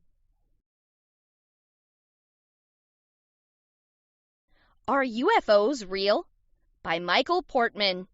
Lights in the sky. There are few things as beautiful and mysterious as the night sky. The glowing moon and the twinkling stars have been a source of wonder for thousands of years. Sometimes, though, the night sky can be a little scary. For centuries, people have claimed to see strange lights or objects in the sky. Today we can explain many of these things. However, some things can't be easily explained. What are they? Governments, scientists, and ordinary people have all asked the same question. Are UFOs real? It came from outer space. When most people think of UFOs, they usually think of aliens swooping in from outer space. However, the term UFO simply means unidentified flying object. Anything in the sky that we can't recognize or identify is a UFO. It doesn't mean that it's an alien spaceship. After all, if we knew that a UFO was a spaceship, it wouldn't be a UFO anymore. So when did we get the idea that UFOs came from outer space? It was quite recently. Flying saucers. On June 24, 1947, Kenneth Arnold was flying his small plane over Washington state. It was a beautiful, clear afternoon. Suddenly, Arnold noticed 9 bright objects off in the distance. At first, he thought they were airplanes flying in formation. However, he realized they were moving far too quickly to be planes. Kenneth Arnold told reporters that the objects flew like saucers skipping across water. The newspapers mistakenly described the objects as flying saucers. The name stuck, and the UFO craze officially began. Roswell. In July 1947, a rancher outside of Roswell, New Mexico, discovered pieces of a metal object in his field. Puzzled by what he saw, he called the police. Soon, officials from the nearby Roswell Army Air Force Base took control of the wreckage. Their reports called it a flying disc at first. Newspapers printed pictures of military officers holding some pieces. Later, the military assured the public that it wasn't a flying disc after all. Instead, they said it was only a weather balloon. UFOs take off. Shortly after the event at Roswell, hundreds of UFO sightings occurred all over the country. On January 7, 1948, an American pilot named Thomas Mantell Jr. chased a huge metal object through the sky. Shortly afterward, his plane crashed. Newspapers around the country ran stories that said a UFO shot down his plane. It was later discovered that the U.S. Navy had been performing balloon experiments at the time. Mantell may have flown too high while chasing a balloon and passed out from lack of oxygen. Close encounters. On July 19, 1952, radar operators at the airport in Washington, D.C. noticed something odd on their screens. Strangely moving aircraft appeared in an area where there weren't supposed to be any, and then took off. The next night, the aircraft returned. This time, fighter jets were sent after them. One pilot said some UFOs surrounded his plane before speeding off. Despite people claiming to have seen them, the Washington UFO's appearance on radar was blamed on cold pockets of air in the hot night atmosphere. Government investigation. The large number of UFO reports caught the attention of the U.S. government. In 1948, the U.S. Air Force began an investigation. It's the job of the Air Force to keep the skies safe, so they had to find out if these sightings were a real danger. By 1969, the Air Force had investigated over 12,000 UFO cases. They couldn't find proof of anything unusual or dangerous. They concluded that UFOs weren't from outside this planet or extraterrestrial. They closed the investigation. Cover-up? Some people thought the U.S. government wasn't telling the truth about UFOs. They believed the government was trying to hide or cover up information. Could it be possible that all the people who claimed to have seen UFOs were wrong? A small percentage of UFO reports can't be easily explained. That's one reason many people believe that UFOs are real. A few people still believe that UFOs are alien spaceships. Others think that UFOs are top-secret military aircraft. Possible explanations. Our eyes can often play tricks on us. We may think something is moving when it's really standing still. Or we may think something is close by when it's really far away. These are some of the reasons people mistake ordinary objects for UFOs. Things such as meteors, the planet Venus, airplane or helicopter lights, satellites, and weather balloons are mistaken for UFOs. Even valuable tools such as radar can sometimes make mistakes, causing ordinary objects to seem like UFOs. A long, strange trip. If aliens wanted to visit Earth, they would be in for a very long trip. They had better be prepared to spend years traveling through space. That's because space is incredibly huge. Since the only intelligent life in our solar system is on Earth, aliens would have to come from planets that are very far away. It seems puzzling that aliens would travel such great distances and not make contact with us. After such a long trip, wouldn't they at least want to say hello? Pop culture invasion. People have long been captivated by the possibility of aliens visiting our planet. In 1938, a radio play based on the H.G. Wells book The War of the Worlds aired for the first time. Much of it was made to sound like a real-life news show.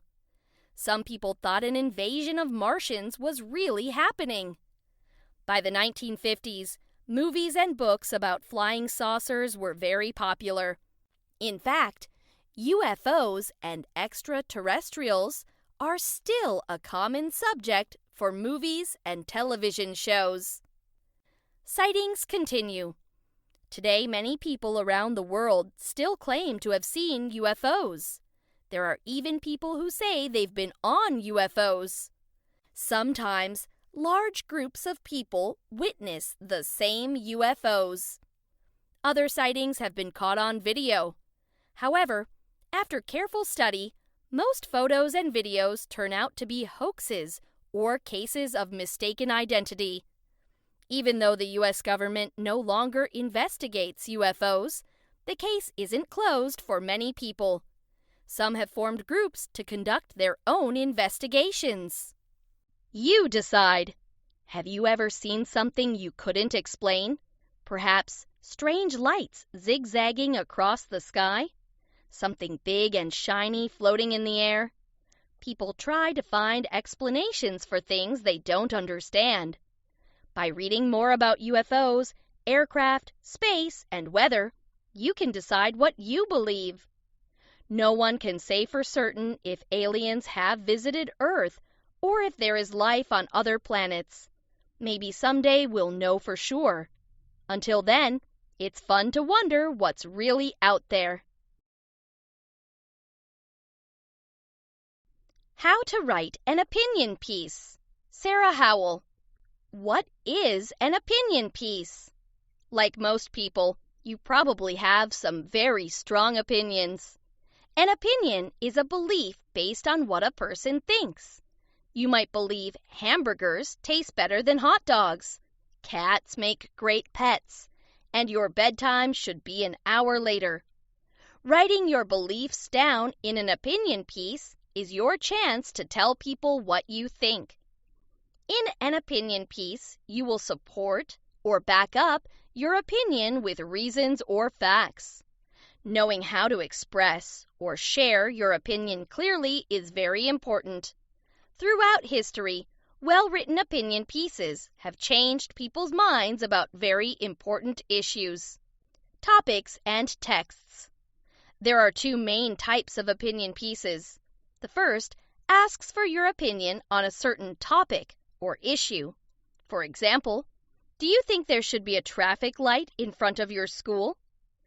There are at least two sides to every issue. Decide which side you are on and then support your opinion. Another type of opinion piece is called a review. Teachers often ask students to write reviews of books or other texts. A book review will list a book's good points and bad points.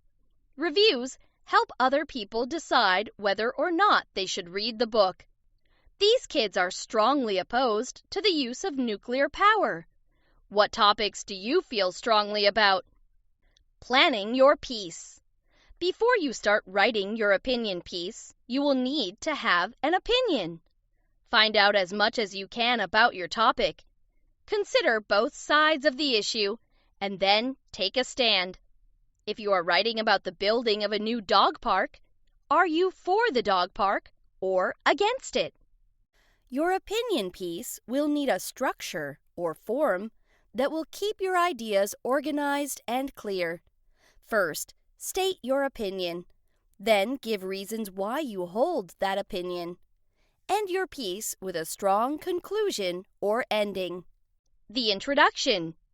Your opinion piece should start with an introduction.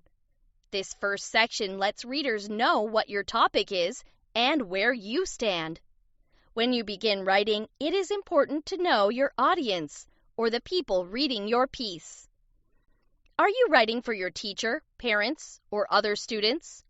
The words and tone or mood of your piece should match the audience. You should also consider whether your audience is familiar with the topic. That will help you decide how much time to spend explaining the issue.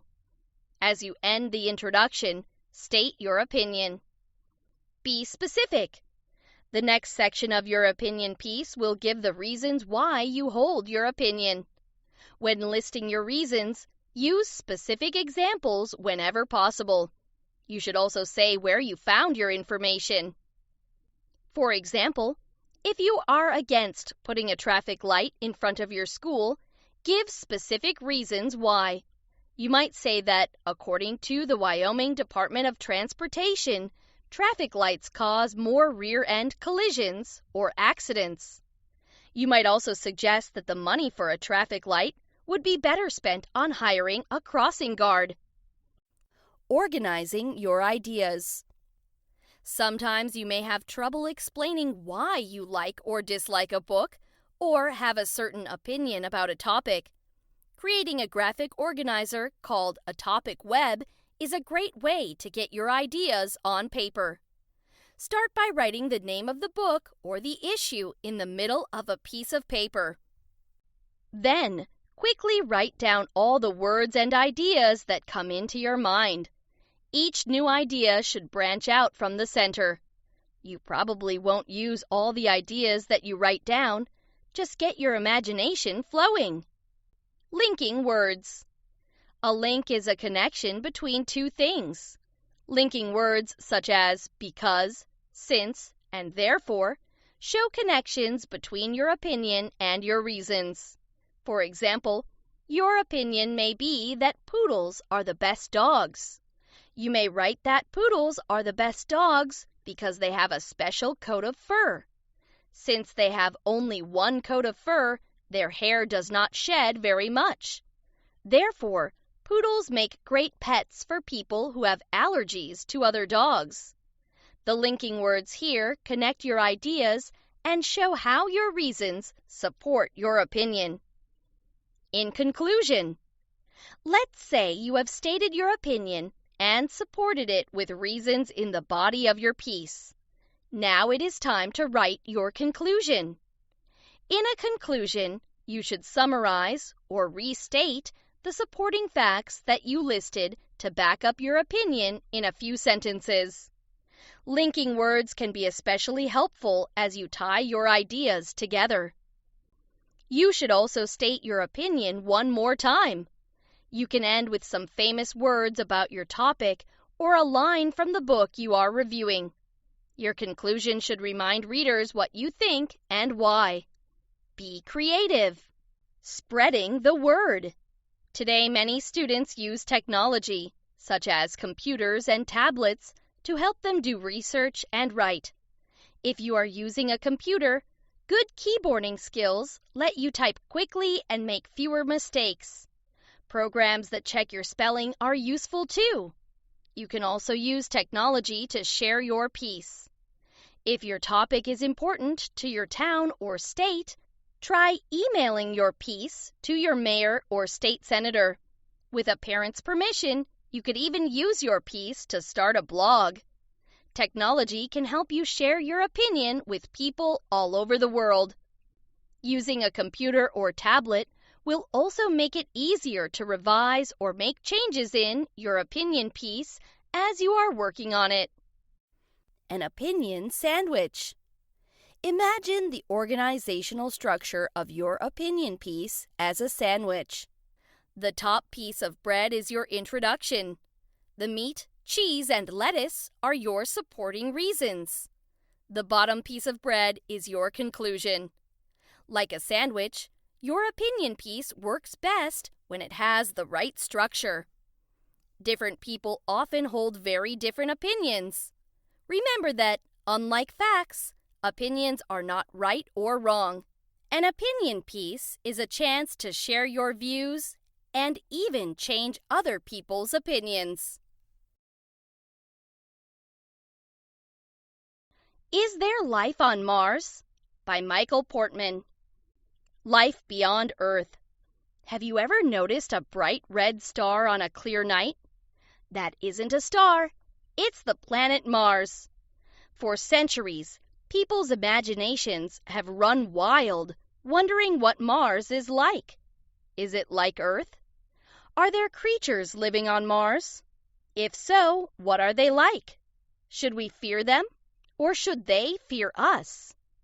Over the years, we've learned a lot about Mars, but the biggest question hasn't been answered yet. Is there life on Mars? Meet the neighbors. Mars is the fourth planet from the Sun. That makes Mars one of our closest neighbors in the solar system. A solar system is made up of planets, moons, and anything else that circles or orbits a star. There are 8 planets in our solar system. The 4 planets closest to the Sun are the small rocky planets Mercury, Venus, Earth, and Mars.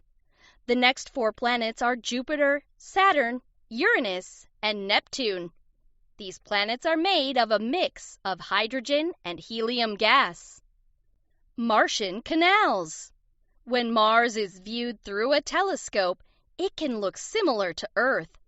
Many early astronomers thought they saw oceans and land masses on Mars. In the late 1800s, the Italian astronomer Giovanni Schiaparelli drew a map of Mars. His map showed a system of waterways, or channels, that cut across the planet's surface. A few years later, the American astronomer Percival Lowell announced that the natural channels on Mars were actually canals that had been built to carry water. He thought an intelligent form of life had created them. Seeing is believing. It turned out that Giovanni Schiaparelli, Percival Lowell, and many early astronomers were wrong. There are no canals on Mars. There are no oceans either. Early telescopes simply weren't powerful enough to see what was really on the surface of Mars. But no one knew what the surface of Mars looked like until many years later. In 1965, the Mariner 4 spacecraft provided the first close-up photos of Mars. It looked very different from the water-filled planet Lowell had pictured. The right spot. Earth sits in just the right spot in our solar system. It's not too close to the Sun or too far away.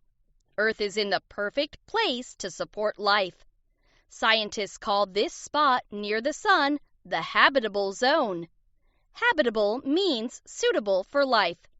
Life as we know it can only exist inside the habitable zone. In our solar system, Mars sits on the outer edge of the habitable zone. That's why scientists have spent so much time looking for life there. The red planet. Mars is the most Earth-like planet in our solar system. Even so, Mars wouldn't seem like home to us. It's cold and dry. It's home to many volcanoes, although none are active. The entire surface is covered with rocks, boulders, and powdery soil. The soil on Mars contains large amounts of iron. As on Earth, iron turns to rust when it mixes with oxygen. Because rust is reddish in color, Mars is often called the red planet. The air up there. The layer of gases that surrounds Earth is called the atmosphere. On Earth, our atmosphere is made mostly of a mix of nitrogen and oxygen. We breathe in these gases. We breathe out another mix of gases that includes carbon dioxide. Mars has a layer of gases surrounding it too. But Mars's atmosphere is made mostly of carbon dioxide. There's very little oxygen. The amount of carbon dioxide on Mars would be poisonous to us if we breathed it in. The Big Chill. Earth's thick atmosphere also keeps our planet warm. It works like a blanket and traps heat. The atmosphere on Mars is very thin and doesn't do a good job of keeping heat from escaping. Some parts of Mars can get as cold as minus 199 degrees Fahrenheit, minus 128 degrees Celsius. That's colder than anywhere on Earth. Scientists think that Mars once had a thick atmosphere that kept the planet warm. Somehow the atmosphere thinned out, changing the planet forever. Water and ice. Life on Earth is dependent on liquid water. Scientists think that life on other planets would also require water. Liquid water allows living things to take in nutrients. The water on Mars is frozen. Mars has thick layers of ice at its north and south poles called polar ice caps.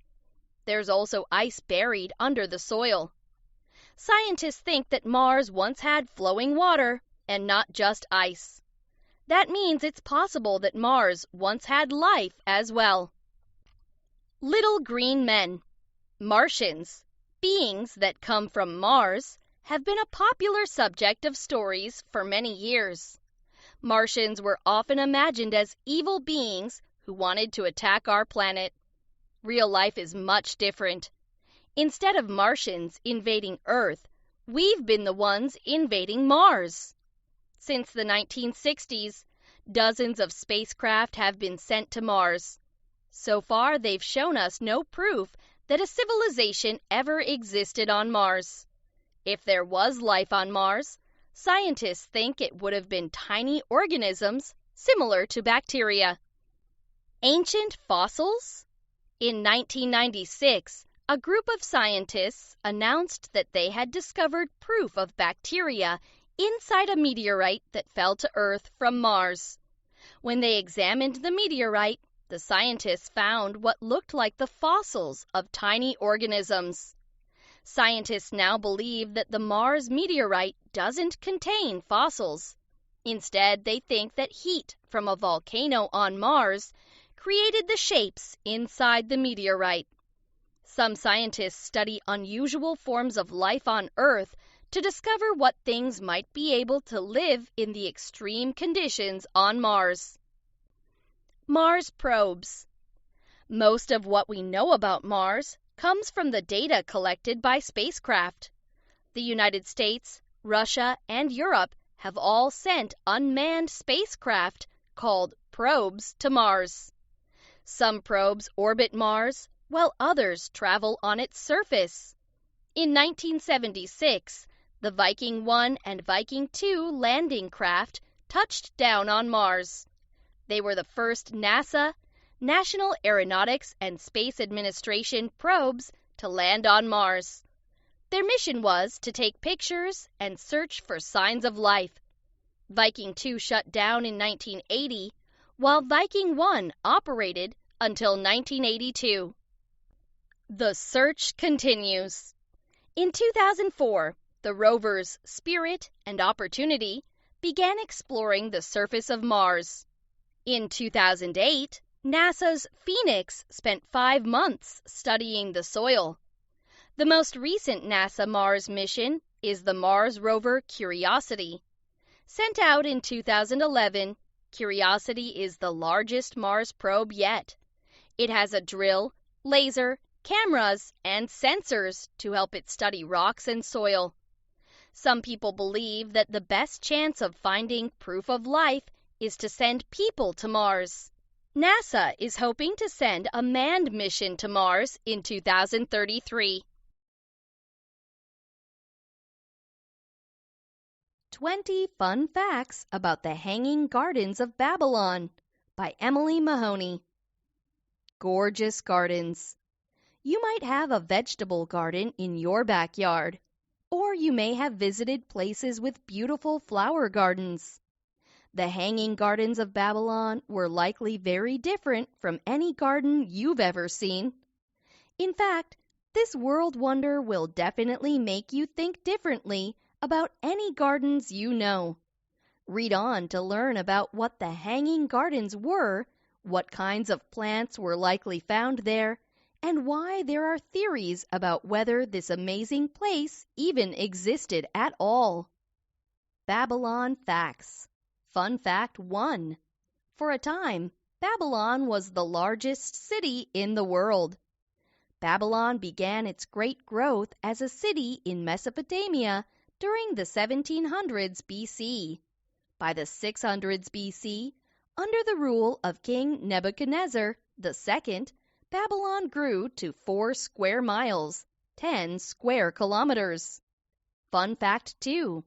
The Euphrates River flowed through the middle of Babylon. This was an advantage for a few reasons. It was an important water source for people to grow crops. It also was part of the large trade system of the Babylonians. Fun Fact 3. The ancient city of Babylon was located in modern-day Iraq. Many archaeologists have worked to uncover parts of the city, but warfare in Iraq starting in 2003 made this harder. Many of the sites have been damaged or had things taken from them. A world wonder. Fun Fact 4. The Hanging Gardens are considered one of the 7 wonders of the ancient world. This means they're seen as one of the most impressive things ancient people ever created. Also on this list are the Pyramids of Giza in Egypt, the statue of Zeus at Olympia in Greece, and a lighthouse called the Pharaohs of Alexandria in Egypt. Fun Fact 5. The gardens weren't the only accomplishment of the Babylonians. The city of Babylon was surrounded by high, long walls that were said to be 80 feet, 24 meters thick.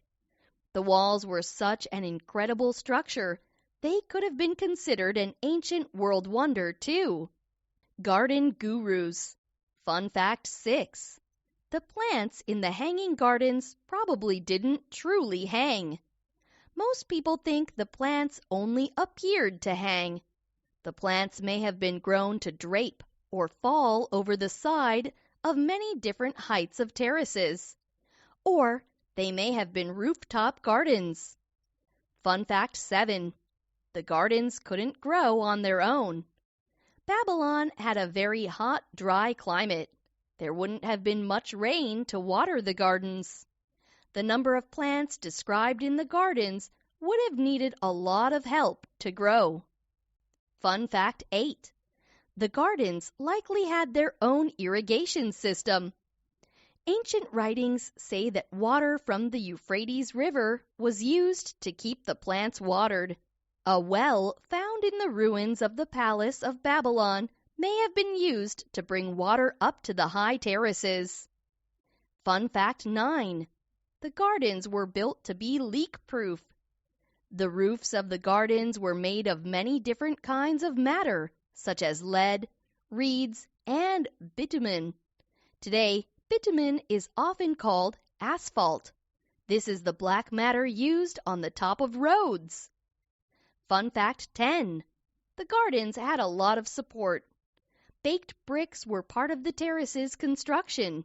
The whole of the garden was also said to have been held up by stone columns and bases.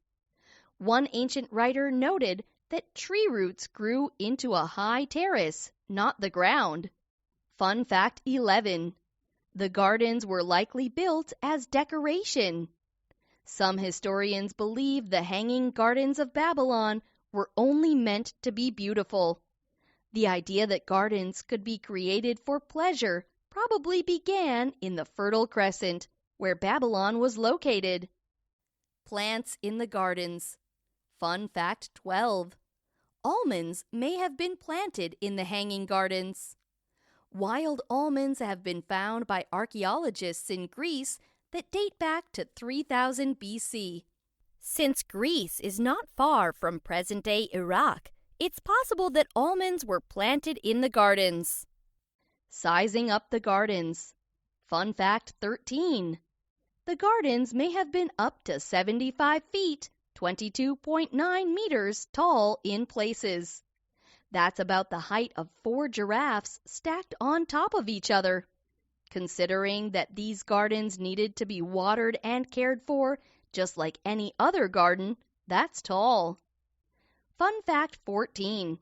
The gardens may have been about 400 feet, 122 meters long on each side. Diodorus of Sicily, who lived around 50 BC, wrote about the Hanging Gardens. In his writings, he described a garden with an incredibly long length that sloped like a hillside. The Builder. Fun fact 15. The Hanging Gardens of Babylon were probably built as a gift. One story of the gardens is about Babylonian king Nebuchadnezzar II. He may have had the beautiful gardens built to please his wife, who greatly missed her homeland of Media. Fun fact 16. Some stories say the gardens were built before Nebuchadnezzar's rule. Sammu Rammat, or Semiramis, was queen of Assyria, an area very near where Babylon was built. Some historical accounts say she built the Hanging Gardens. There is less evidence for this story, however. Proof of the gardens? Fun fact 17. All writings about the gardens were written after Babylon had been abandoned. No writings that tell of the building of the gardens have been discovered from Nebuchadnezzar II's time. This makes historians question when and where the gardens may have been built. Fun fact 18. An archaeologist unearthed the gardens in the early 1900s. Or did he? Robert Koldewey began digging in southern Iraq in 1899. He spent 18 years there and discovered a temple, the city's Great Wall, and part of the Ishtar Gate. He believed he found the Hanging Gardens of Babylon, too. Fun fact 19. The gardens may not have been in Babylon. Some historians believe the gardens were located in Babylon, but there are also people who believe they were located in a city called Nineveh. This was the capital of the Assyrian Empire. Fun fact 20. The Hanging Gardens may not have ever existed. Archaeologists have never found any proven ruins of the gardens, even though many people wrote about them in ancient books and writings. The gardens are the only ancient wonder whose existence is uncertain among historians. A mysterious creation. The Hanging Gardens of Babylon are one fascinating piece of ancient history. Were they created as a gift? Did they even exist at all? Though there are still questions about their existence, the gardens can tell us a lot about the ancient civilization of Babylon. Today, archaeologists continue their work of uncovering ancient ruins. One of their discoveries may someday hold the key to knowing more about this world wonder. 20 Fun Facts About Tenochtitlan by Emily Mahoney. Wonder of the Past. Tenochtitlan was the capital city of the Aztec civilization. The Aztecs had a large empire in central and southern Mexico in the 1400s and early 1500s. It was a grand capital that showed off their wealth and power. Tenochtitlan was advanced for its time. This could especially be seen in what the Aztecs built in their city as it grew. Today we know many surprising and interesting facts about the city's history. The first is that it existed for less than 200 years. The amazing Aztecs. Fun fact 1. Tenochtitlan was founded almost 700 years ago. The Aztecs founded Tenochtitlan in 1325. Before they settled there, the Aztecs were nomads from the north who often fought other groups in central Mexico as they moved around. They were likely hunters and gatherers. Fun fact 2. An Aztec story says founders looked for a sign for where to build their city. One of the Aztec gods told ruler Tenoch in a vision that the place where he saw an eagle sitting on a cactus eating a snake was where he should build the great Aztec city. Fun fact 3. Tenochtitlan was built on an island. It started as a small village near the western shore of Lake Texcoco in present-day Mexico City, Mexico. By the late 1400s, it was becoming a well-planned city laid out in a grid. Temples and government buildings were found at the city's center. Fun fact 4. Together, Tenochtitlan and Tlatelolco were about 4 times the size of Central Park in New York City. The Aztec city of Tlatelolco was founded to the north of Tenochtitlan. Their combined size was about 5.4 square miles, 14 square kilometers. Life in Tenochtitlan. Fun fact 5. The Aztecs farmed in the swamps around Tenochtitlan. The Aztecs didn't have good farmland on their island. Instead, they built chinampas, or man-made islands, on which to farm. Chinampas were made of mud and dead plants brought up from the bottom of the lake. Farmers even lived in huts on these islands. Fun fact 6. People living in Tenochtitlan had a curfew. A warning using either drums or a large conch shell was given around sunset to signal the end of the working day. Everyone had to be inside a few hours later. This made it easier to keep the city safe at night. Fun fact 7.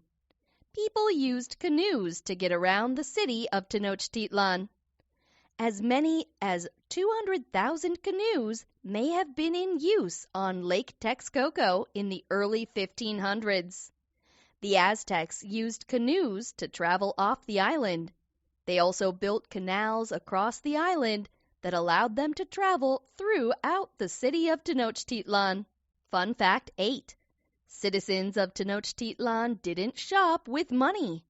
They still went to the market to get food and goods such as cloth, thread, gemstones, and gold. But they bartered or traded what they had for the items they needed. In large towns within the city, markets were set up every day. Fun fact 9. Not everyone in Tenochtitlan could have a house with a second story. Because of the class system in the city and Aztec culture, the upper classes could sometimes have homes with 2 floors. Farmers and other commoners couldn't. Certain clothes could only be worn by the upper classes, too. The Templo Mayor. Fun fact 10.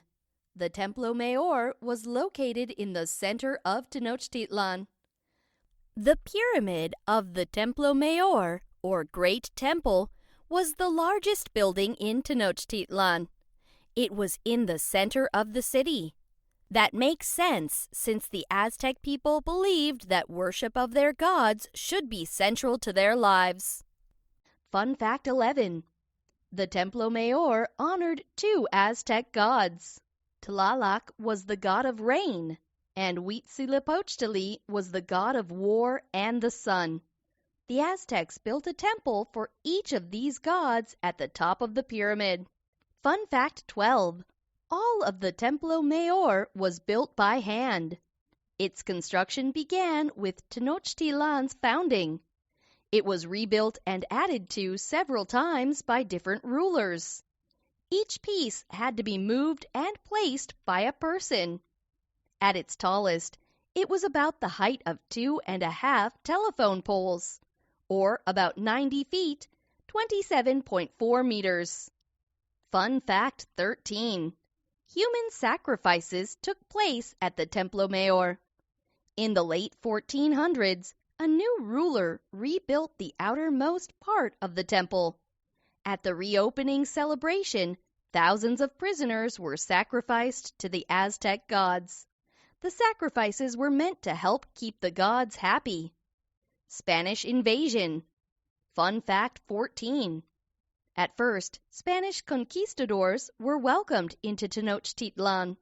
A conquistador named Hernán Cortés and his men sailed from Spain to current-day Mexico to explore the area and claim land for Spain. The first natives they met gave them presents, including slaves. Fun fact 15. Cortés needed a translator to speak to the Aztecs. Cortés spoke Spanish, which the Aztecs didn't understand. He spoke Spanish to someone who translated his words into Mayan, and then another person translated the Mayan words into Nahuatl, the language of the Aztecs. Fun fact 16. Millions of Aztecs were killed by Spanish diseases.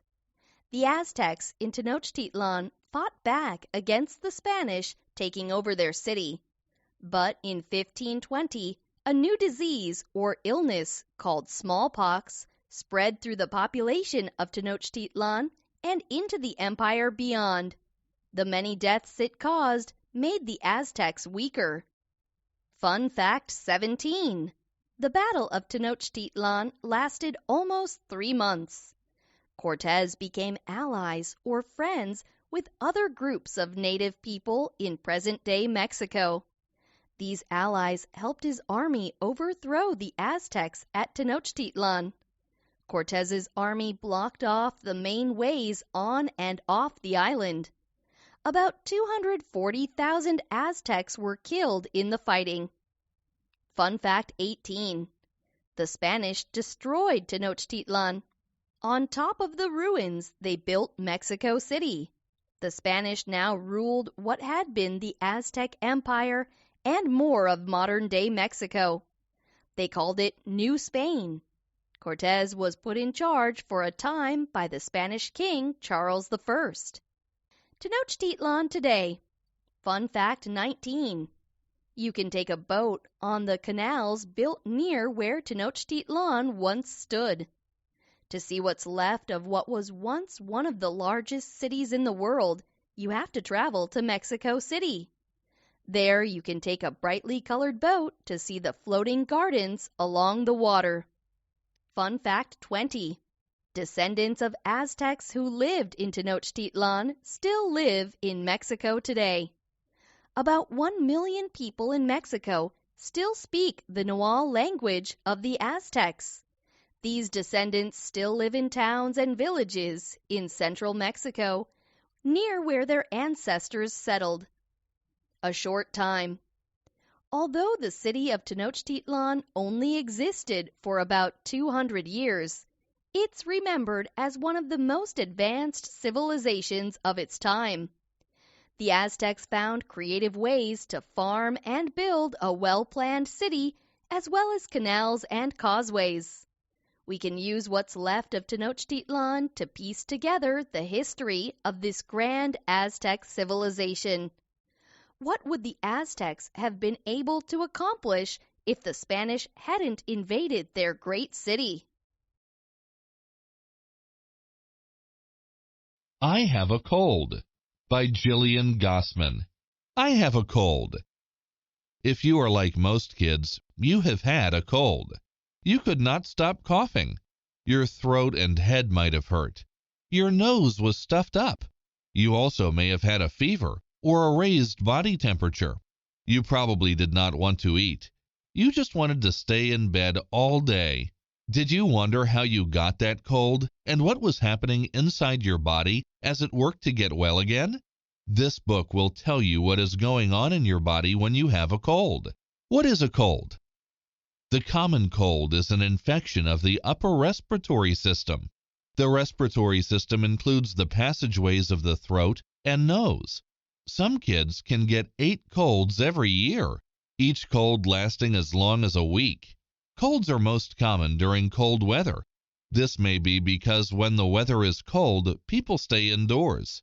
This makes it easier for people to share the germs that cause colds. A cold usually goes away in about a week.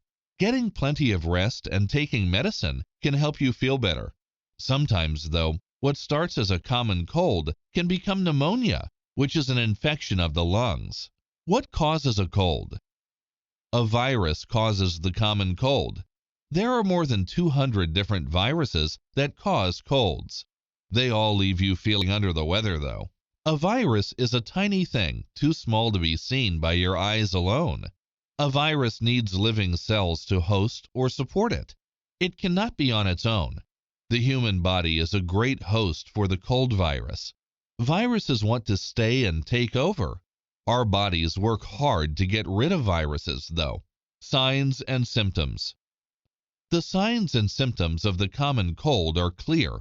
A sign is a medical term that describes information a doctor can gather by looking or using medical tools. A symptom is a medical term that describes information the patient gives based on what he is feeling. Doctors will take note of signs such as a fever and swollen or larger than normal glands. The patient will tell the doctor about symptoms such as a runny nose, a sore throat, body aches, and a headache. What's going on in my body? Once a cold virus enters your body, it is on the lookout for a healthy cell. It forces this host cell to create copies of the virus until the host cell is so big that it bursts. This releases the virus, which then spreads, attacking other healthy cells. That is when your body's immune system fights back. It sends virus-fighting cells to destroy the virus. These cells can cause inflammation, which can lead to a fever. Your immune system also makes a lot of yucky green and yellow mucus to trap the virus. How did I catch a cold? Viruses travel through the air in tiny drops of mucus. This is the liquid inside your respiratory system. If a healthy person breathes in these tiny drops of liquid, he can get sick. If the liquid lands on a hard surface, a healthy person can become sick by touching the surface and then touching his mouth, eyes, or nose. Just 12 hours after the virus first enters your body, it has made copies of itself and attacked healthy cells. This is when your immune system begins to fight back and the signs and symptoms begin to appear. Going to the doctor. Doctors say that people should visit their doctors if their fever goes above 103 degrees Fahrenheit, 39 degrees Celsius, if they throw up or have stomach pain, if they have trouble breathing, or if their ears hurt. These signs and symptoms tell doctors that a patient may have a more serious sickness than a cold. For these symptoms, doctors may prescribe powerful medicines. If you are generally healthy and do not have these signs and symptoms, you likely do not need to visit a doctor. Most colds run their course on their own. Your immune system fights the virus and wins. How a cold is treated. To help your immune system do its work, one of the best things you can do is to drink plenty of water. You should also get plenty of rest. Taking an over-the-counter painkiller will help lower your temperature and ease your achy muscles. While you have a cold, you should try to avoid being in crowded places. That is because you are contagious. This means you are able to pass your cold on to someone else. You are also more likely to catch another sickness when your immune system is busy fighting your cold. How to prevent a cold? The common cold is easily passed from person to person. The best way to avoid getting sick is to limit the amount of time you spend with people sick with a cold. If you do come into contact with a sniffling, sneezing, and coughing friend, try to avoid her germs. Wash your hands. Do not share food or drinks. Try to avoid touching your eyes, nose, or mouth. Clean household and school surfaces with disinfecting spray or wipes. Finally, keep your immune system strong by eating healthy foods, exercising, and taking good care of yourself. The road to recovery. Within hours of the cold virus entering your body, you will start to feel the first symptoms. You are contagious for the next 2 to 4 days. Generally, you will get better quickly and completely. If the cold leads to an ear infection or pneumonia, though, and this sickness is not treated, more serious problems may follow. Chances are you will catch at least one cold each year. If you do, now you know what to expect and how to take better care of yourself. I Have Pink Eye by Jillian Gossman. I have pink eye. It is easy to tell when you have pink eye. It often feels as if sand has been blown into your eyes and you cannot rub it out. Your eyes may become sensitive or easily hurt by light. Your eyes and eyelids may get red, swollen, and crusty. They make tears and get gooey. Your eyelids may even stick together while you sleep and be difficult to open in the morning. Pink eye is not a pretty sight, but it is a common one. Pink eye affects both children and adults, and it quickly spreads from one person to the next. What is pink eye? Pink eye is the common name for conjunctivitis. Conjunctivitis is the inflammation of the conjunctiva. This is the mucous membrane that covers the whites of your eyes and the inner side of your eyelids. The conjunctiva helps keep the eye moist and keeps germs from getting inside the eye. When it is healthy, the conjunctiva is clear. When it becomes inflamed, it turns bright pink or red. Inflammation is a sign that your body is fighting an infection. Usually, pink eye goes away without medical treatment, although a more serious case of pink eye may require a trip to the doctor. What causes pink eye? Pink eye has many causes. Both viruses and bacteria can cause it. Viruses and bacteria are tiny things, much too small to be seen by the eye alone. Among the viruses and bacteria that cause pink eye are the same ones that cause the common cold, the flu, ear infections, and other sicknesses. Pink eye can also be caused by allergic reactions to things in the environment, such as pollen or grass. It can also be the result of coming into contact with and becoming irritated by smoke, fumes, and chemicals. Signs and symptoms. The signs and symptoms of pink eye differ depending on the cause of the inflammation and from one patient to the next. A sign is a medical term that describes information a doctor can gather by looking or using medical tools. A symptom is a medical term that describes information the patient gives based on what he is feeling. Both doctors and patients may note pink eye signs like red, swollen eyelids, and gooey discharge from the eyes. Patients will complain of symptoms like pain and itchiness in the eyes. What's going on in my body? Most pink eye is caused by bacteria or viruses. These germs get into your eyes from your hands. This can happen when you rub your eyes with unwashed hands, when you have a cold or other sickness. Now the bacteria or virus can infect your eyes. Once your eye becomes infected with the germs that give you pink eye, your body starts to fight back. Your immune system works to battle the virus or bacteria. Your immune system also makes that gooey discharge, often called pus, to trap the virus or bacteria. How did I catch pink eye? Viruses and bacteria make their way from one sick person to the next in mucus, the liquid inside your nose, mouth, and throat. Mucus carrying the viruses and bacteria that cause pink eye travels from person to person through contact or touching and sharing. You might touch a doorknob, a spoon, or a book that was just held by a kid with pink eye, then touch your face. You also might swim in the same pool, wipe your face with the same towel, or use the same bottle of sunscreen. Pretty soon, you will feel the first symptoms of pink eye. Going to the doctor. If you experience the symptoms of pink eye for more than 2 or 3 days, you need to visit the doctor. At the doctor's office, the doctor will examine or look closely at your eye. You will be asked to describe your symptoms. In some cases, the doctor might take a swab of your eyelid and have it tested for viruses or bacteria. This will help the doctor rule out other, more serious problems of the eye. It also helps the doctor figure out the best treatment for your pink eye. How pink eye is treated. Most cases of viral pink eye go away without needing medicine. If your pink eye does not clear up in a few days, you should see a doctor to find out the cause of your pink eye and treat it. Patients with bacterial pink eye are often given a prescription for antibiotic eye drops or ointment or medicine that kills bacteria. Patients with allergic pink eye may be given a prescription for anti-allergy medicines. Over-the-counter pain medicine can ease the pain of pink eye. Holding warm or cold, wet washcloths across the eyes may also make you more comfortable. How to prevent pink eye? The best way to avoid getting pink eye is to stay clear of people who show the signs of pink eye. If you do come into contact with a friend who complains of itchy eyes, wash your hands with warm water and soap and do not touch your face. If someone in your home has pink eye, her pillowcases, towels, and washcloths should be washed separately in hot water to keep the germs from spreading to other people in the house. Play it safe and be smart. You do not want to catch a case of pink eye. The road to recovery. Pink eye is not fun to have, but it usually goes away quickly and does not cause any long-term damage to the eye. Within a day of beginning antibiotic treatment, bacterial pink eye is under control, and patients may return to school or work. However, if symptoms do not improve after 2 or 3 days, patients should tell their doctors. This may be a sign that the infection has spread and may be a greater danger to the eyes. Your eyes are delicate or easily hurt, so you must take care to keep them healthy. Using thermometers by Loriho Metz. What is a thermometer?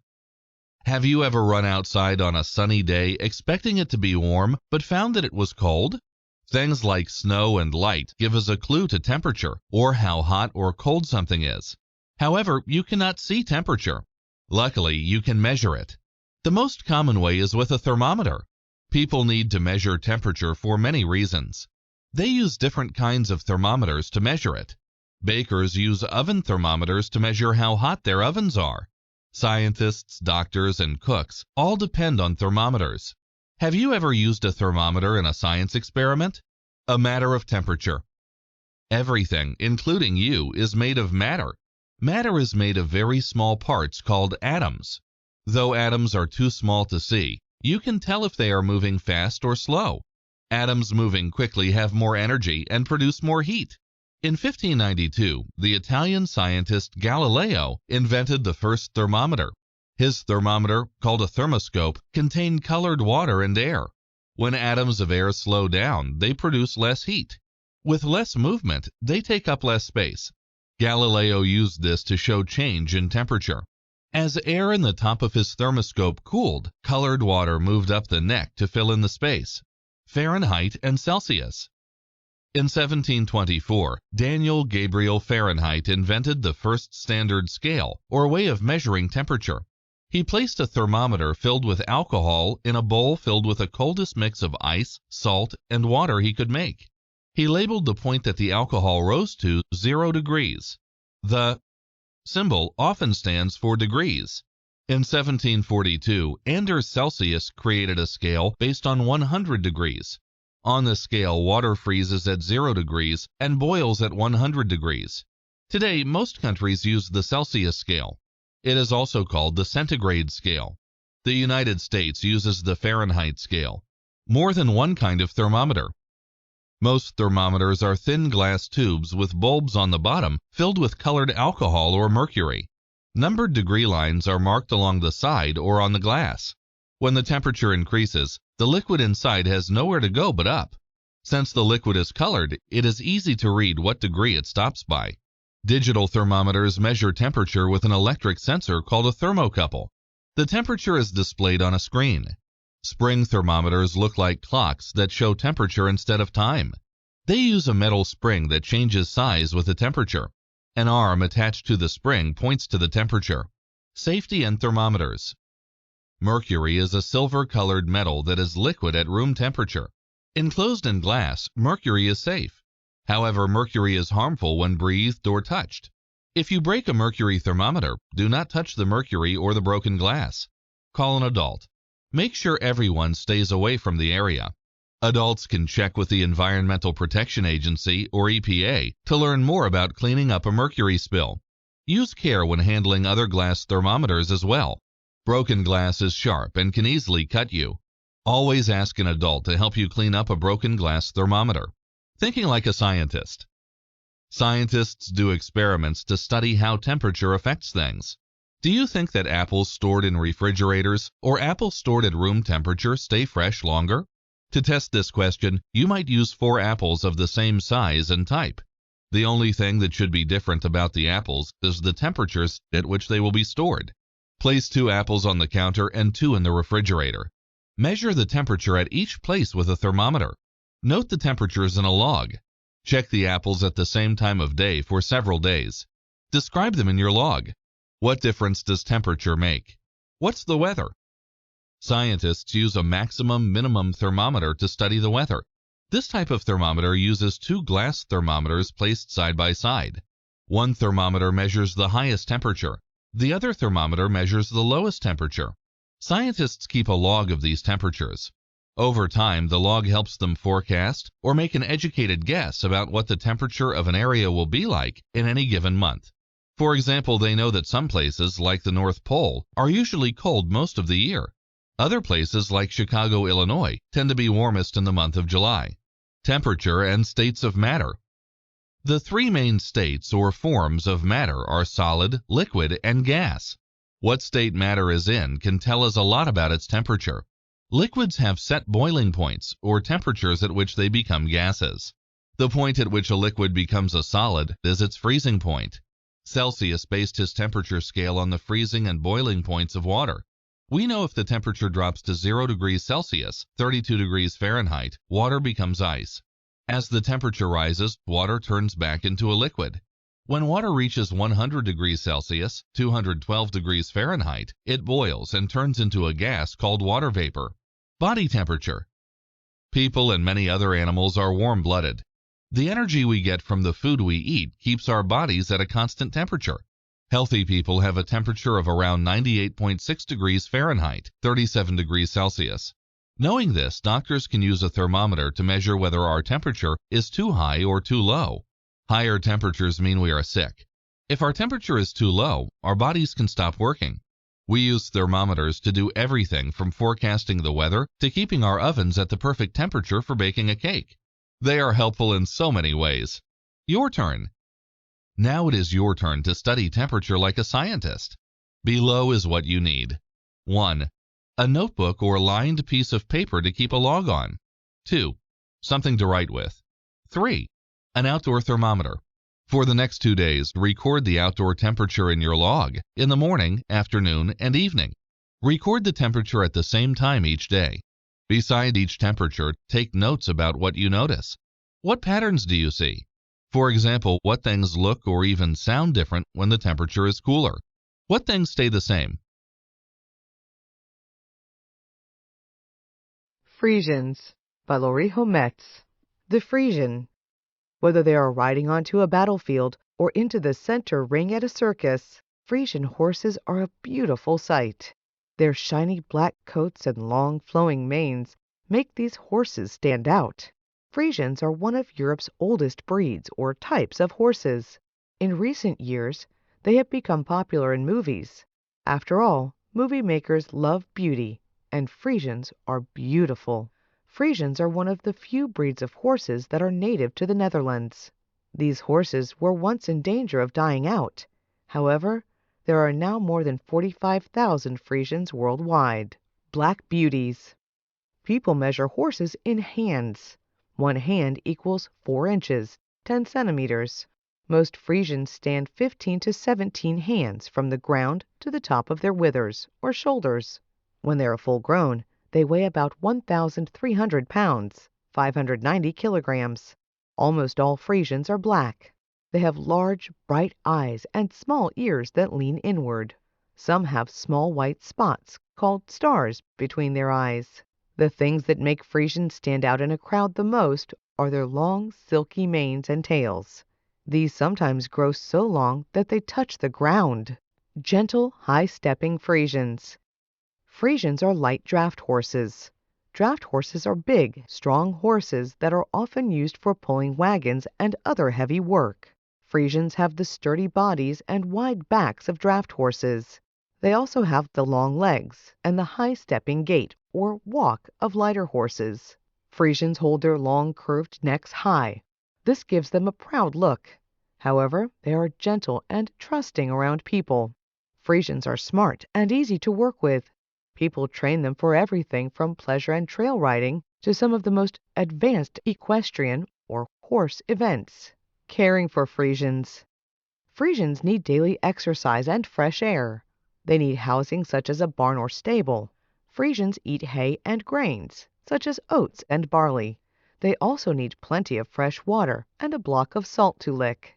A Frisian's long, silky mane and tail need special care. Owners often braid them to keep them clean and prevent tangling. Hair conditioner helps loosen knots before combing. At least once a year, an animal doctor called a veterinarian should visit your Frisian. A person called a farrier should look after the horse's hooves and trim them when needed. Frisian foals. Frisian mothers carry their babies, called foals, for 11 months. Newborns weigh between 75 and 100 pounds, 34 to 45 kilograms. Hours after they are born, foals are running. Foals stay with their mothers for about the first 6 months of their lives. Frisians mature or grow more slowly than breeds such as thoroughbreds and quarter horses. Training under saddle or with riders does not begin until Frisians are at least 3 years old. Early training, called groundwork, prepares them to carry the extra weight of riders and gear. It also helps them get used to working with people. Frisians live between 25 and 35 years. Frisian history. Frisians take their name from Friesland, which is a part of the Netherlands. People began breeding horses there over 2,000 years ago. The first Frisians were big, strong horses that were used for heavy work. However, the breed has changed over time. In the 16th century, people bred Frisians with lighter, faster Andalusian horses from Spain. The horses that resulted were strong enough that they could carry riders and their heavy weapons. However, they could still move quickly across a battlefield. Over the centuries, Frisians have worked on farms, raced in trotting races, and pulled the carriages of kings. Saving the Frisians. Years ago, people began breeding Frisians with other horse breeds.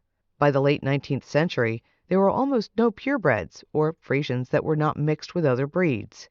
In 1897, a group of people in the Netherlands decided to save the Frisians. They started a stud book for the Frisian horse. The stud book was a way to register or keep track of Frisians. Today there are stud book groups in Europe and North America.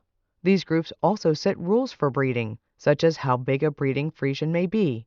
They also say what color breeding Frisians must be and what markings they can have. Riding Frisians. Along with their strength and ability to move quickly and easily, Frisians are smart and love working with people. This makes them perfect for the equestrian sport of dressage. Horses and riders train for years to master the advanced, dance-like movements of dressage. At dressage events, horses and their riders compete against each other. Frisians compete at all levels of dressage. This includes upper-level movements like the piaffe, in which horses trot in place. People also train Frisians for other styles of riding, such as pleasure and trail riding. With their good looks and fancy high-stepping trot, Frisians are also popular in circus acts. Carriage horses. Their strength and beauty make Frisians popular carriage horses. In driving competitions, Frisians compete at pulling carriages with different-sized teams. In tandem driving, 2 horses pull a carriage.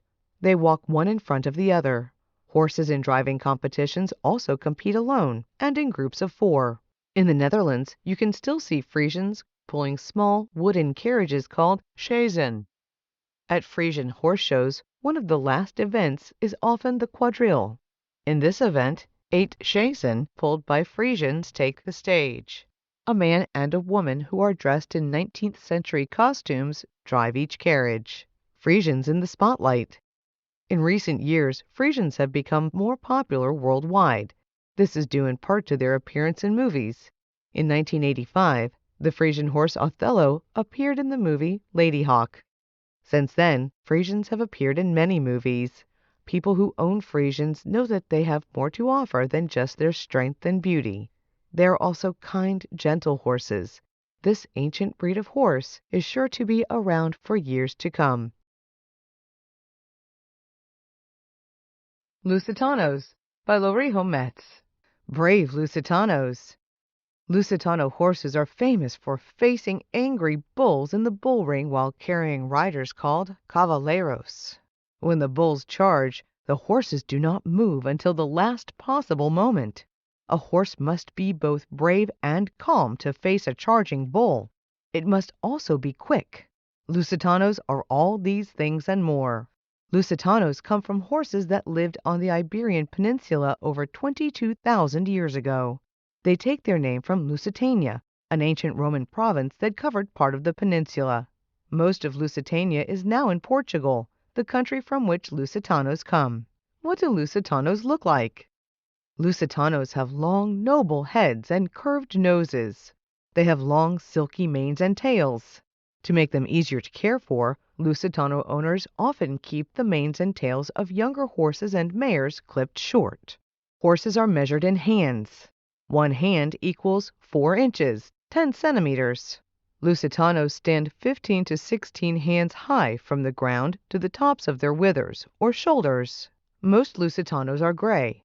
A few are other colors such as bay, or reddish-brown with black points, and palomino, or tan with white points. Points are a horse's mane, tail, and lower legs. Strong and skilled.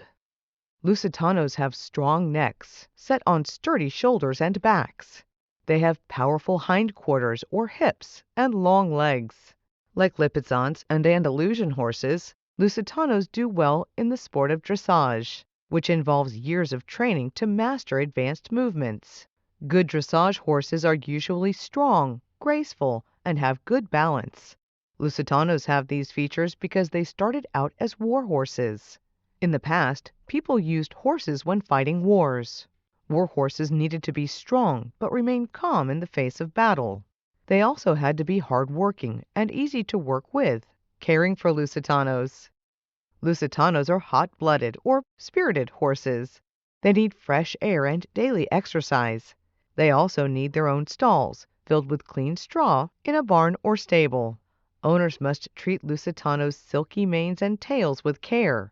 They often braid them to keep them clean and prevent tangling. A person called a farrier will trim Lusitanos' hoofs and replace horseshoes as needed. At least once a year, Lusitanos should see a veterinarian or animal doctor. Lusitanos eat hay and grains like oats and barley. They also need plenty of fresh water and should have a block of salt to lick. Lusitano foals. Mares carry their babies or foals for 11 months. Newborns weigh between 65 and 75 pounds, 29 and 34 kilograms. They are most often brown or black. Over the next 8 to 9 years, most Lusitanos will turn gray. Shortly after they are born, foals can stand. They run within hours of their birth. Lusitanos grow more slowly than other breeds or types of horses. Their training starts early, though. This early training is called groundwork. Foals do not work under saddle, meaning they are not ridden until they are at least 3 years old. Lusitanos live for between 30 and 35 years. History of the Lusitanos. Portugal and Spain are part of the Iberian Peninsula. Their horses share a common history. For most of it, they were all called Iberian or Andalusian horses. Thousands of years ago, ancient Greeks landed on the Iberian Peninsula. They were amazed by the speed of Iberian riders and their horses. In time, they introduced a style of riding that was used in battle and later in bullfighting. In the 17th century, the Spanish stopped using horses in bullfighting, while the Portuguese continued. Over time, Andalusians raised in Spain became different from those raised in Portugal. In 1966, the breed split. The Portuguese horses became known as Lusitanos. Dressage. Lusitanos compete in dressage in many equestrian or horse events. In dressage, horses perform advanced moves that are almost like a dance. There are dressage events at the Olympics and the World Equestrian Games. Luisa Tavares de Almeida, a 16-year-old from Brazil, rode a Lusitano in a dressage competition at the 2008 Olympics. She became the youngest rider to take part in the Olympics. Along with Lipizzanes and Andalusians, Lusitanos are known for performing the advanced leaps and jumps known as the airs above the ground. While these movements are not used in competition, they are performed at horse shows and other events. Portuguese bullfighting. Bullfighting began as a way for men and horses trained in war to use their skills during peacetime. In Portuguese bullfighting, cavaleiros do not kill the bull. A Portuguese bullfight begins with a parade of cavaleiros and horses. The horses go through the airs above the ground. After that, one rider and horse remain, and a bull enters the ring. The cavaleiro and horse use their skills to get close enough to place several darts in the bull. When the bull charges, the cavaleiro waits until the last possible moment to command the horse to step out of the way. Lusitanos today. Today, Lusitanos do many things. In driving events, teams of Lusitanos pull wagons or carriages. For these events, they must wear tack. Tack is the gear horses wear over their heads to connect them to the carriage. It includes long straps, called reins, which drivers use to control the horses. In Great Britain, Lusitanos have proven themselves to be Olympic-level show jumpers. In South America, the people who round up cattle often ride Lusitanos. Their calm, gentle nature also makes Lusitanos perfect for therapeutic riding. In therapeutic riding, people who have trouble walking or are disabled in some other way learn to ride. The future of Lusitanos. Working equitation is among the fastest-growing equestrian events at the International Festival of Purebred Lusitano Horses in Cascais, Portugal. In it, horses and riders wear the styles of tack and clothes from their countries. The horses and riders prove their skills in everything from dressage to herding cows. In recent years, Lusitanos have become more popular. These horses are now raised in many places, from Interagro Farm in Itapira, Brazil, to the Royal Lusitanos in St. Charles, Illinois. What to do if you are bullied? By Addie Ferguson. What is bullying? Have you or a friend ever been picked on or teased over and over again by classmates in the lunchroom or playground? Have you been bumped or pushed in the halls or made to feel bad on the bus? When someone taunts or hurts another person over and over again, he or she is a bully. Bullying other people is wrong. It happens all the time, though. This does not mean it is okay or that it cannot be stopped. Each of us has the power to stand up and stop bullying. Are you ready to find out how? Types of bullying. Did you know there is more than one kind of bullying?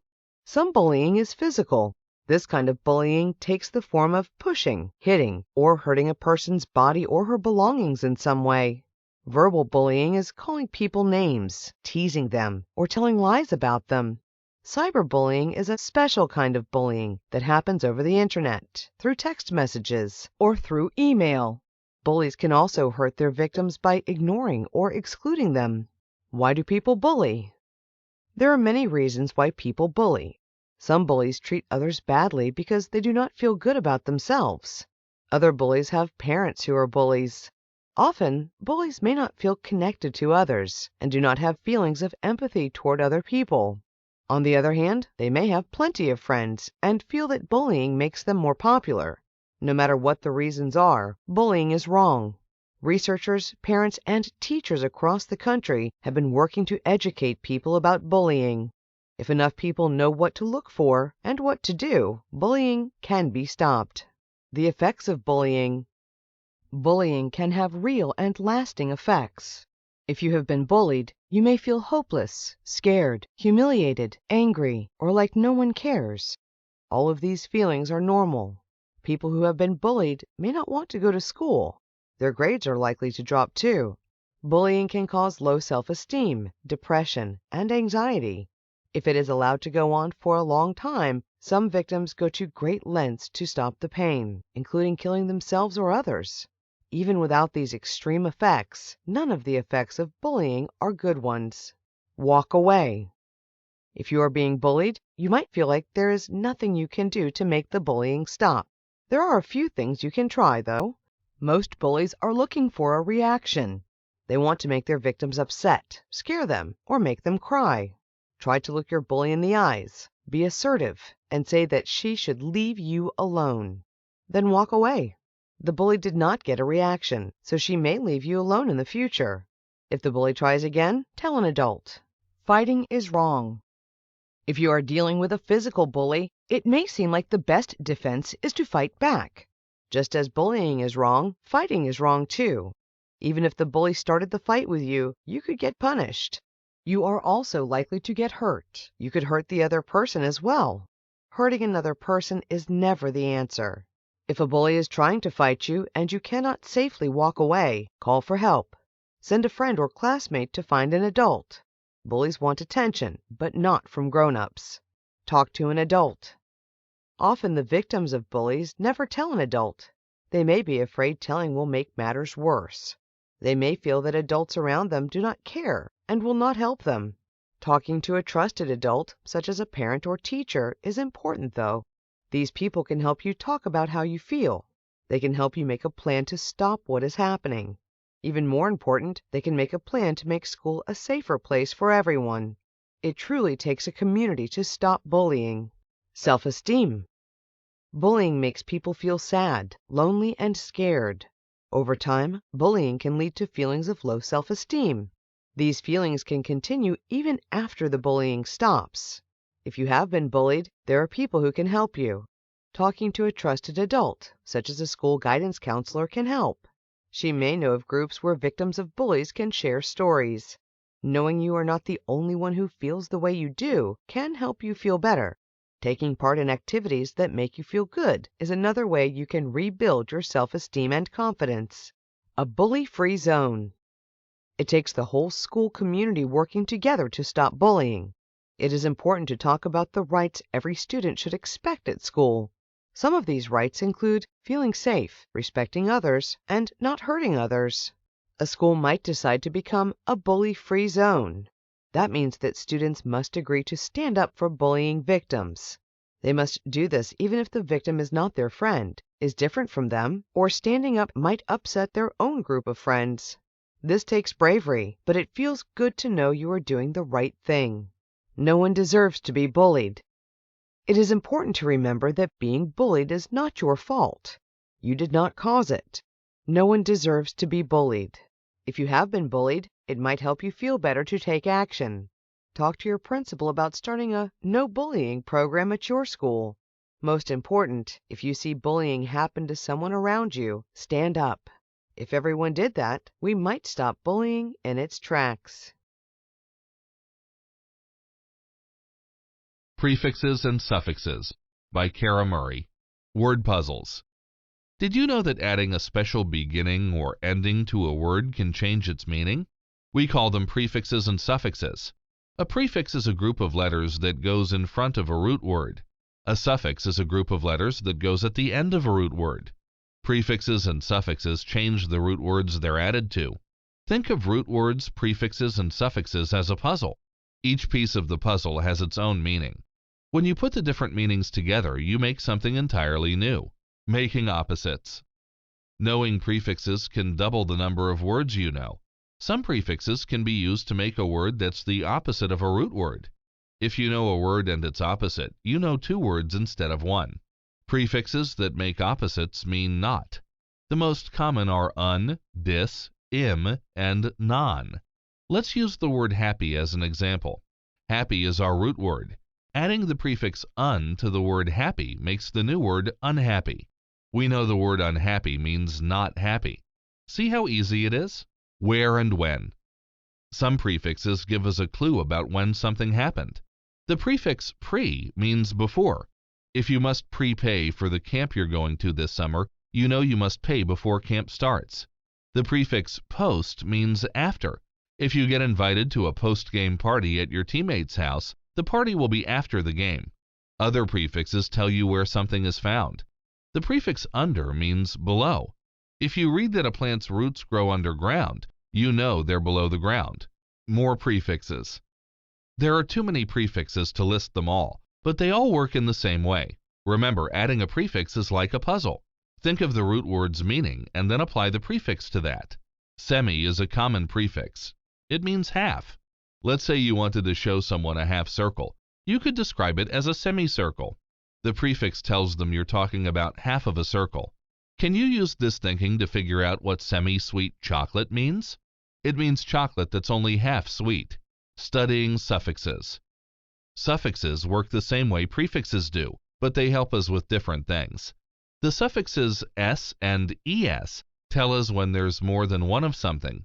For example, one book is just a book. If you want to talk about a whole library, add s to book to make books. Now you know there's more than one. Suffixes also help us conjugate or change verbs. We use s for the present tense, or something that's happening now. We use ed for the past tense, or something that happened in the past. Changing parts of speech. Suffixes have a lot of power. They're so powerful that they can change parts of speech. Some suffixes turn verbs into nouns. One suffix that does this is ion. It means the act of. Adding ion to the verb attract gives you attraction. This noun means the act of being attracted. The suffix ness means state of. It works the same way as ion, but it turns an adjective into a noun. Pairing the adjective soft with the suffix ness gives you the noun softness. It means the state of being soft. Making verbs. Suffixes can also change adjectives into verbs. That means you turn a describing word into an action word. You can use the suffix "eyes" to do this. Take the adjective equal. Adding "eyes" to it makes the verb equalize. If you don't know what equalize means, use the adjective and suffix to help you. If you know equal means the same, then you can figure out that equalize means to make something the same. You can also use "eyes" to turn nouns into verbs. The noun magnet becomes the verb magnetize by adding 3 simple letters. Making adjectives and adverbs. Suffixes don't stop there. They can turn nouns into adjectives. The suffix full helps with this. It means full of. If you add full to the noun color, you make the adjective colorful. Can you figure out what colorful means? Some suffixes turn verbs into adjectives. One example is iv. Create is a verb. When you add iv, you make creative an adjective. One part of speech is almost always recognized by its suffix, the adverb. An adverb most often describes a verb. Adding "ly" to an adjective usually makes an adverb. Little clues. There's one last thing to know about suffixes. They can change a word's meaning but still keep the same part of speech. The new word refers back to the old word. One example is ship. For example, friend and friendship are both nouns. A friend is someone you like, and a friendship is what you share with that person. The suffix hood works the same way. You add hood to neighbor to make neighborhood, the place where your neighbors live. Prefixes and suffixes are great clues to help you unlock the meaning of new words. Try it in the next book you read. Abbreviations by Kara Murray. What does that stand for? Have you ever come across a group of letters that doesn't look like a word? Maybe all the letters are capitalized, or maybe it's very short with a period after it. This is called an abbreviation. An abbreviation is a shortened form of a word, phrase, or name. It's formed by using letters from the word or phrase that's being shortened. We use abbreviations to save time when we're writing. Abbreviations also take up less space on a page. We use abbreviations so often you've probably seen them before. Let's learn how to make and use them. Shortened titles. We often use abbreviations when we use a title. A title comes before or after somebody's name. It tells you something about a person. It may tell you if they're a man or a woman, if they're married, or how much schooling they've had. Using titles shows respect for someone. Titles are almost always abbreviated. MR period is an abbreviation for Mr., a man. MRS period is an abbreviation for a word that means married woman. DR period is an abbreviation for doctor, which is a title that describes the level of education someone has. Title abbreviations are always capitalized and end with a period. Telling time. You may know something happens at 6 o'clock, but there are 2 6 o'clocks in a day. How do you know if it's in the morning or evening? We use the abbreviations A period, M period, and P period, M period to help us. The abbreviation A period, M period is used for morning. It means before noon. The abbreviation P period, M period means afternoon. These abbreviations are very important. They keep us on time. Imagine you're having a birthday party. You want your friends to come over after dinner at 7 o'clock. Make sure to write P.M. on the invitation, or they may come over before breakfast. Tackling the calendar. Every month of the year and day of the week has a name. Some of the names are long. Abbreviations help us save time and space when we're writing about the date. The abbreviations for months are often the first three letters of the name. January becomes Jan. November becomes Nov. And so on. However, May, June, and July usually don't have abbreviations since their names are short to begin with. It's the same with days of the week. The abbreviations are the first few letters. Monday becomes Mun. And Tuesday becomes Tus. Can you abbreviate the rest? Going places. We often use abbreviations when we're writing about places, such as streets. Many street names are made of two words. The second word is usually road, street, avenue, boulevard, or lane. These words are abbreviated as RD, ST, AVE, BLVD, and LN. These abbreviations usually end with a period. We save time and space by writing them this way. We use abbreviations to write about states, too. Every state has a two-letter abbreviation. You can use these abbreviations when addressing envelopes, writing about where a city is located, and more. Abbreviations for addresses. Do you know your address? Any place that receives mail has an address. Some addresses can be long, so abbreviations are very helpful when we want to write them quickly. You already know streets and states can be abbreviated. The type of building you live in can be abbreviated too. Apartment becomes APT and building becomes BLDG in these cases. If a street name includes a direction, you can abbreviate it too. You abbreviate north, south, east, and west by simply capitalizing the first letter of the word. Directions such as northeast and southwest are abbreviated with two capital letters. Abbreviated names. Every country, organization, group, and club has a name. Their names are usually long because they're made of several words. That's where abbreviations come in. Abbreviations are easy ways to name something without having to spell out the entire thing. These abbreviations don't need periods. There's one abbreviation you should be very familiar with, USA. It's the abbreviation for the United States of America. The YMCA is another well-known abbreviation. It stands for an organization called the Young Men's Christian Association. These shortened forms are popular. They're used just as often as the full name. Using abbreviations to measure. Abbreviations are helpful when we measure. They make it quick and easy to record several measurements. We measure distance and length with inches, feet, yards, and miles. Their abbreviations are IN, FT, YD, and MI. We can also measure with millimeters, centimeters, meters, and kilometers. Their abbreviations are MM, CM, M, and KM. The abbreviations MPH, miles per hour, and KM/H, kilometers per hour, show how fast something is moving. There are also abbreviations for weight. Small weights are measured in ounces, or OZ for short. Large weights are measured in pounds, or LBS for short. Measurement abbreviations can be written with or without a period. Everyday abbreviations. Do you text or instant message your friends? If so, you may recognize some common abbreviations. LOL stands for laugh out loud. TBH means to be honest, and HBU is short for how about you. These abbreviations are popular. However, there's a time and a place for them.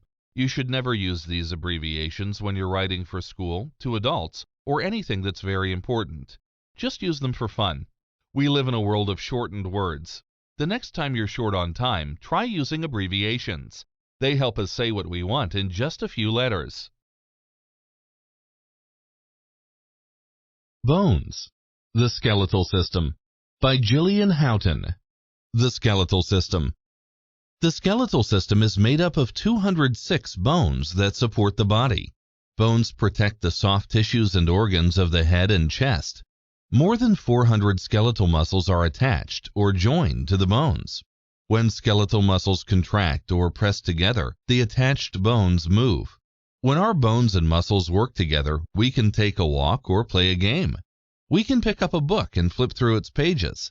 Bones help us to play, to work, and to learn about the world around us. Inside bones.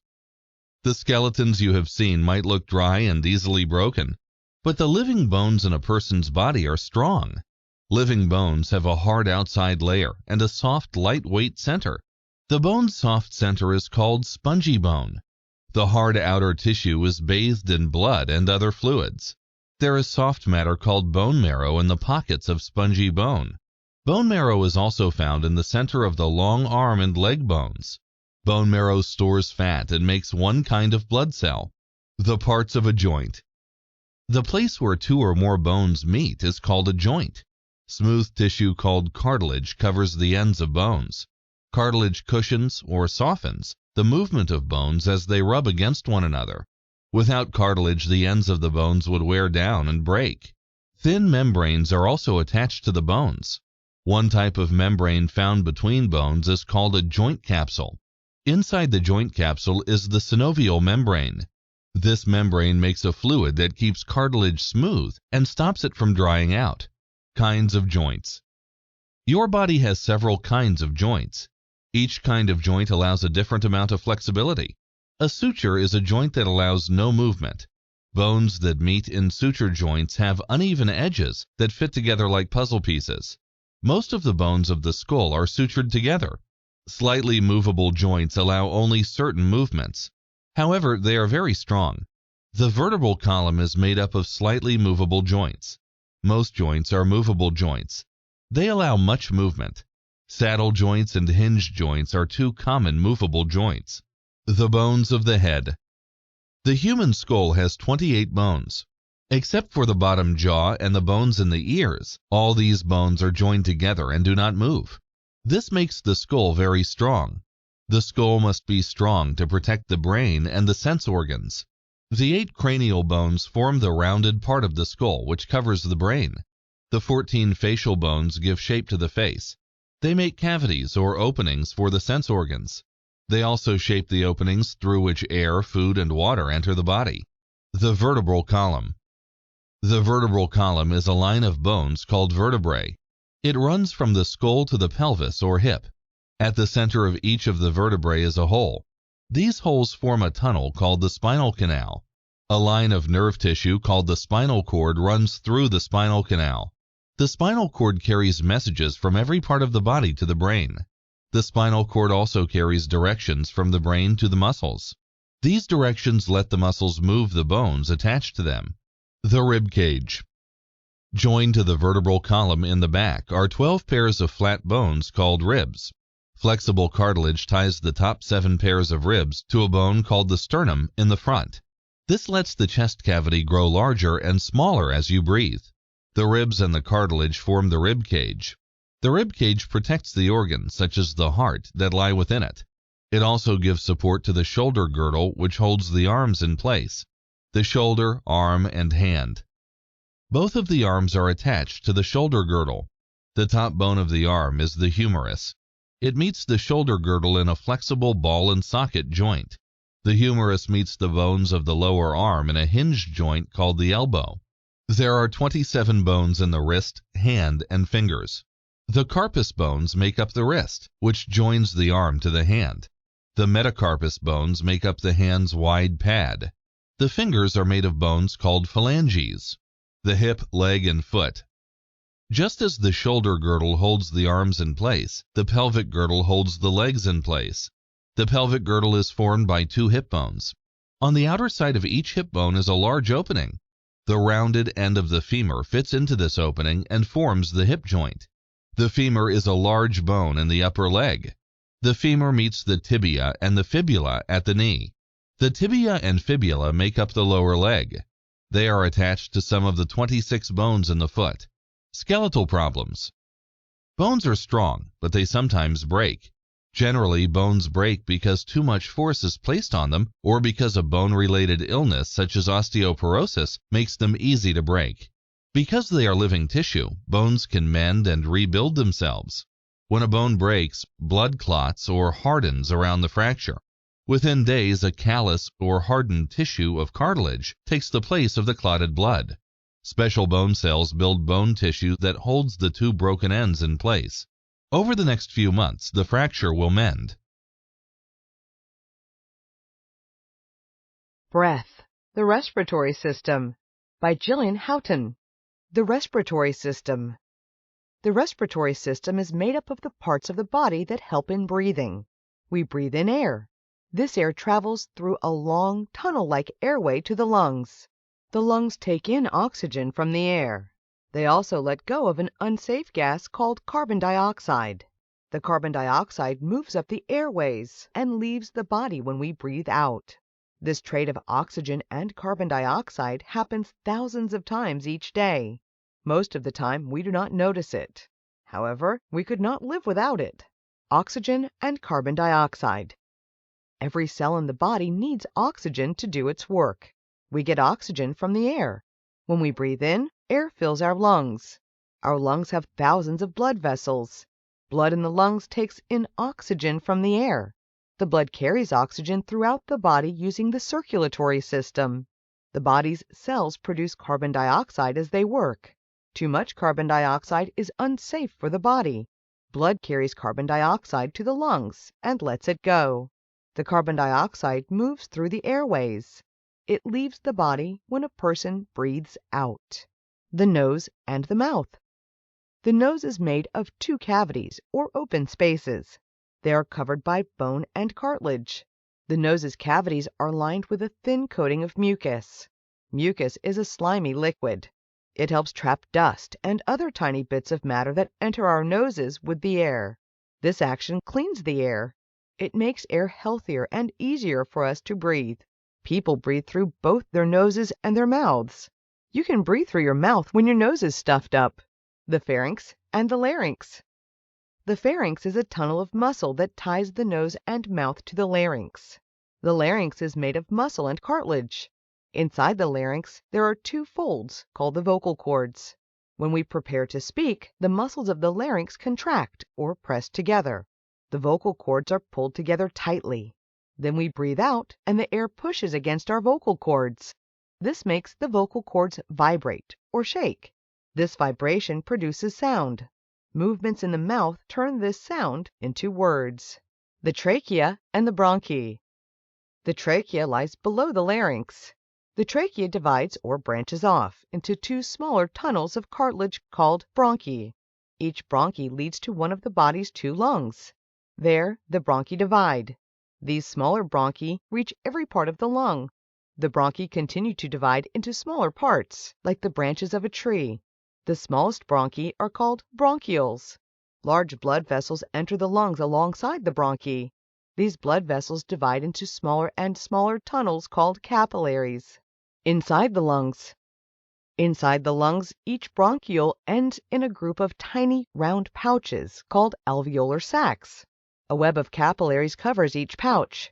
The walls of the alveolar sacs are thin. They let oxygen pass through them to the capillaries. In the capillaries, blood takes in oxygen.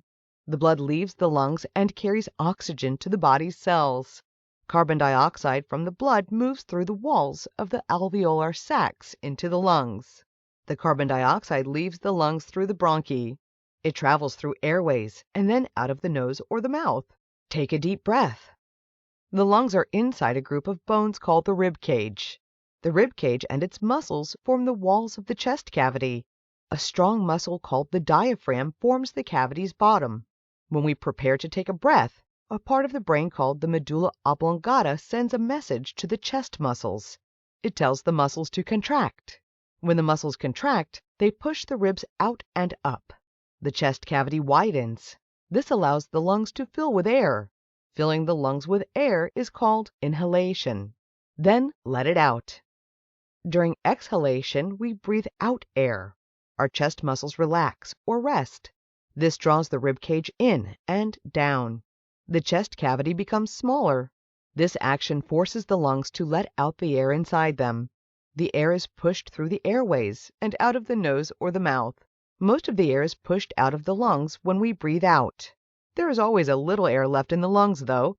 The little air that stays in the lungs helps them keep their shape. Just breathe. Breathing is most often an involuntary action. This means we breathe without planning to take each breath. As you sit reading this book, you are taking between 12 and 18 breaths each minute. When you exercise, your muscles need more oxygen. This is why you breathe more often or more deeply when you exercise. Coughing and sneezing are also involuntary respiratory actions. Coughing and sneezing get rid of dust and other matter in the respiratory system. Coughing cleans out the airways. A sneeze cleans out the nose's cavities. Respiratory trouble. Bacteria are one-celled living things. They can live in the respiratory system. Bacteria cause respiratory sicknesses, such as bronchitis. Viruses can take over cells in the respiratory system and make a person sick. For example, you can catch a cold or flu virus. Respiratory illnesses are also caused by low tidal volume. One such illness is asthma. Asthma makes the airways narrow. It keeps enough air from reaching the lungs. Smoking also causes respiratory problems. When people smoke, they breathe unsafe matter into their lungs. This destroys the walls of the alveolar sacs.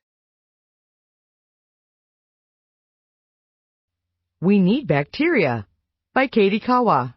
Bacteria are everywhere. Sometimes we try to get rid of the creatures we need the most. These creatures might scare you, or maybe you just think they're gross. Bacteria are creatures that many people think do nothing but spread sickness.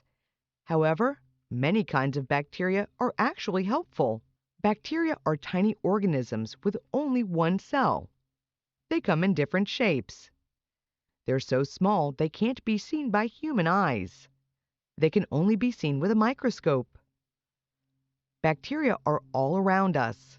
They live everywhere, from water and soil to the inside of our bodies. In fact, there are more bacteria in a person's body than cells. Very old organisms. Microorganisms such as bacteria are the oldest forms of life on Earth. Scientists believe bacteria first appeared on Earth nearly 3.5 billion years ago. They can tell this by looking at fossils of bacteria, some of which are considered among the world's oldest fossils. Because bacteria have been living on Earth for so long, they've adapted to life in almost every kind of habitat, or place where organisms can live. Some species or kinds of bacteria live in ice. Others live in water that's close to boiling. There are millions of bacteria in one spoonful of healthy soil. Parts of a bacterium. Plants and animals are made up of many cells. But bacteria have only one cell. Each of these is called a bacterium. These cells look much different than those you would find in a plant or animal. Plant and animal cells have a part called the nucleus, which is like the brain of the cell. It holds the cell's DNA, which controls what the cell does. A bacterium doesn't have a nucleus in its cell. Instead, DNA is spread throughout the cell. The DNA still controls the cell, though. Bacteria also have a cell wall. This gives each bacterium its shape. Making more bacteria. People often worry about the spread of harmful bacteria because it can happen so quickly. Bacteria reproduce or make new bacteria in different ways depending on their species. Some grow new bacteria inside a mother cell. Others reproduce by budding.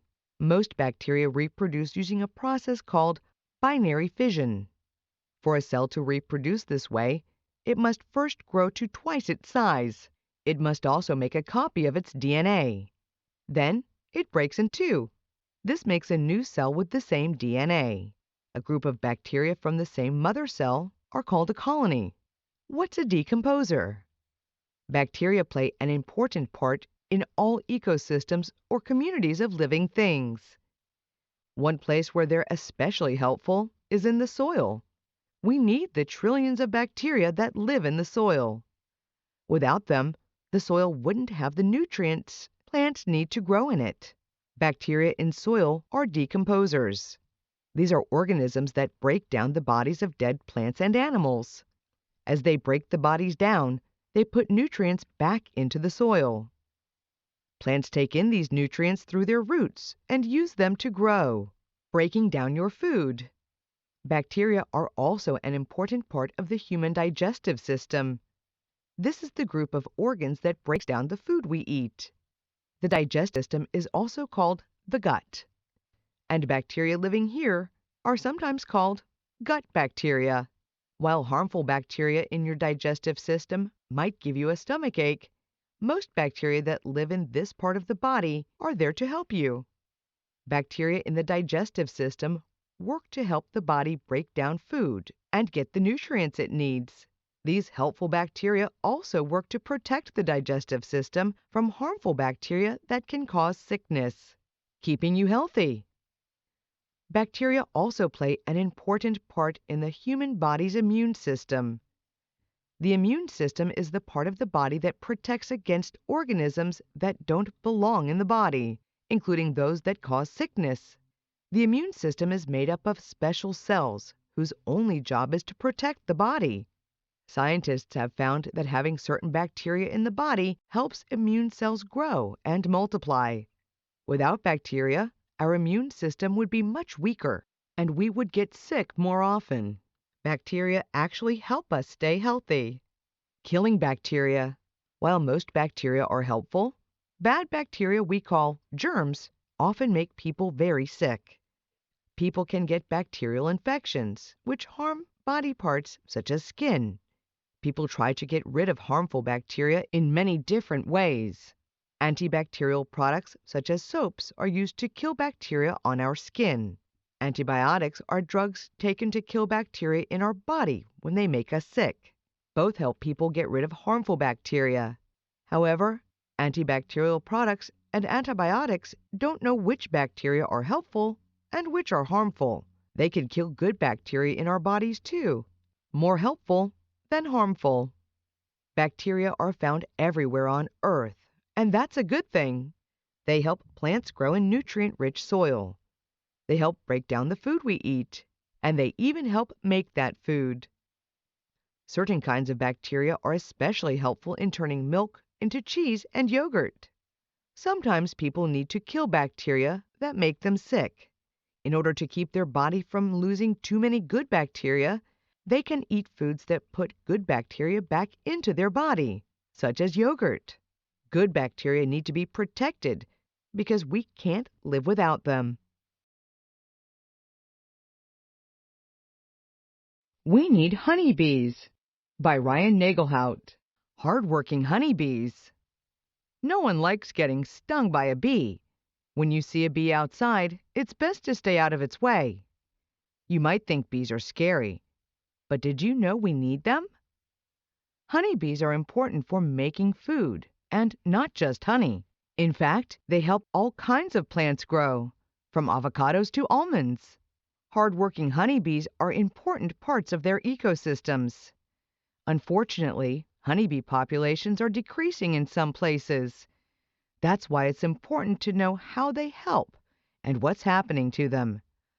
Let's find out why we need honeybees. A colony of bees. Honeybees are flying bugs that live in hives. They build these hives, also called combs, out of wax. They live in groups called swarms or colonies. Bees work together to take care of the hive, find food, and mate to keep the colony going. They also work together to survive cold winters. Each hive has 3 types of honeybees. The first are the bees we see outside of the nest, female worker bees. Male bees are called drones, and their job is to mate with the queen. The most important bee is the queen bee, which lives inside the nest year-round and lays eggs. The queen bee. The queen honeybee is the only female that mates with drones. The queen then lays eggs to make new honeybees. A hive can have a few hundred drones in it during warm seasons. The queen mates with drones from other hives. A queen can live up to 5 years and lay more than 2,000 eggs a day. There's only 1 queen per hive. When a queen dies, a worker bee larva is fed special food called royal jelly that helps the larva become the new queen. A diet of royal jelly makes a queen bee grow to twice the size of a normal honeybee. Doing the work. Some worker honeybees build the hive and keep it clean. Other worker honeybees leave the hive in search of pollen. Honeybees have lots of hairs on their body, which pollen sticks to. The pollen collects in an area on the bee's body called a pollen basket. Then it's pressed into pollen sacs, which is how the honeybees carry it back to the hive. When honeybees collect pollen, they also look for nectar. They store this nectar in a honey stomach, also called a crop. When honeybees come back to the hive, they give their nectar to other worker bees in the hive called processor bees. Helpful honey. Humans have been eating honey for thousands of years. The taste and color can be very different depending on what flower nectar the honeybees use and where they live. Honey is sweet and makes food taste good. It can be used for cooking and baking. Some people even add it to their drinks. People have long thought honey has healing powers. Ancient Egyptians mixed honey with other elements to make medicine. The Greek thinker Aristotle, 384 BC to 322 BC, mentioned the healing benefits of honey in his writings. Honey has special qualities that can help kill germs and heal wounds and burns. Fruits of labor. Honeybees provide us with honey, but they also help many kinds of plants to grow. On their search for pollen, honeybees move between different plants. When they land on plants, some of the pollen they've collected is left on the plant.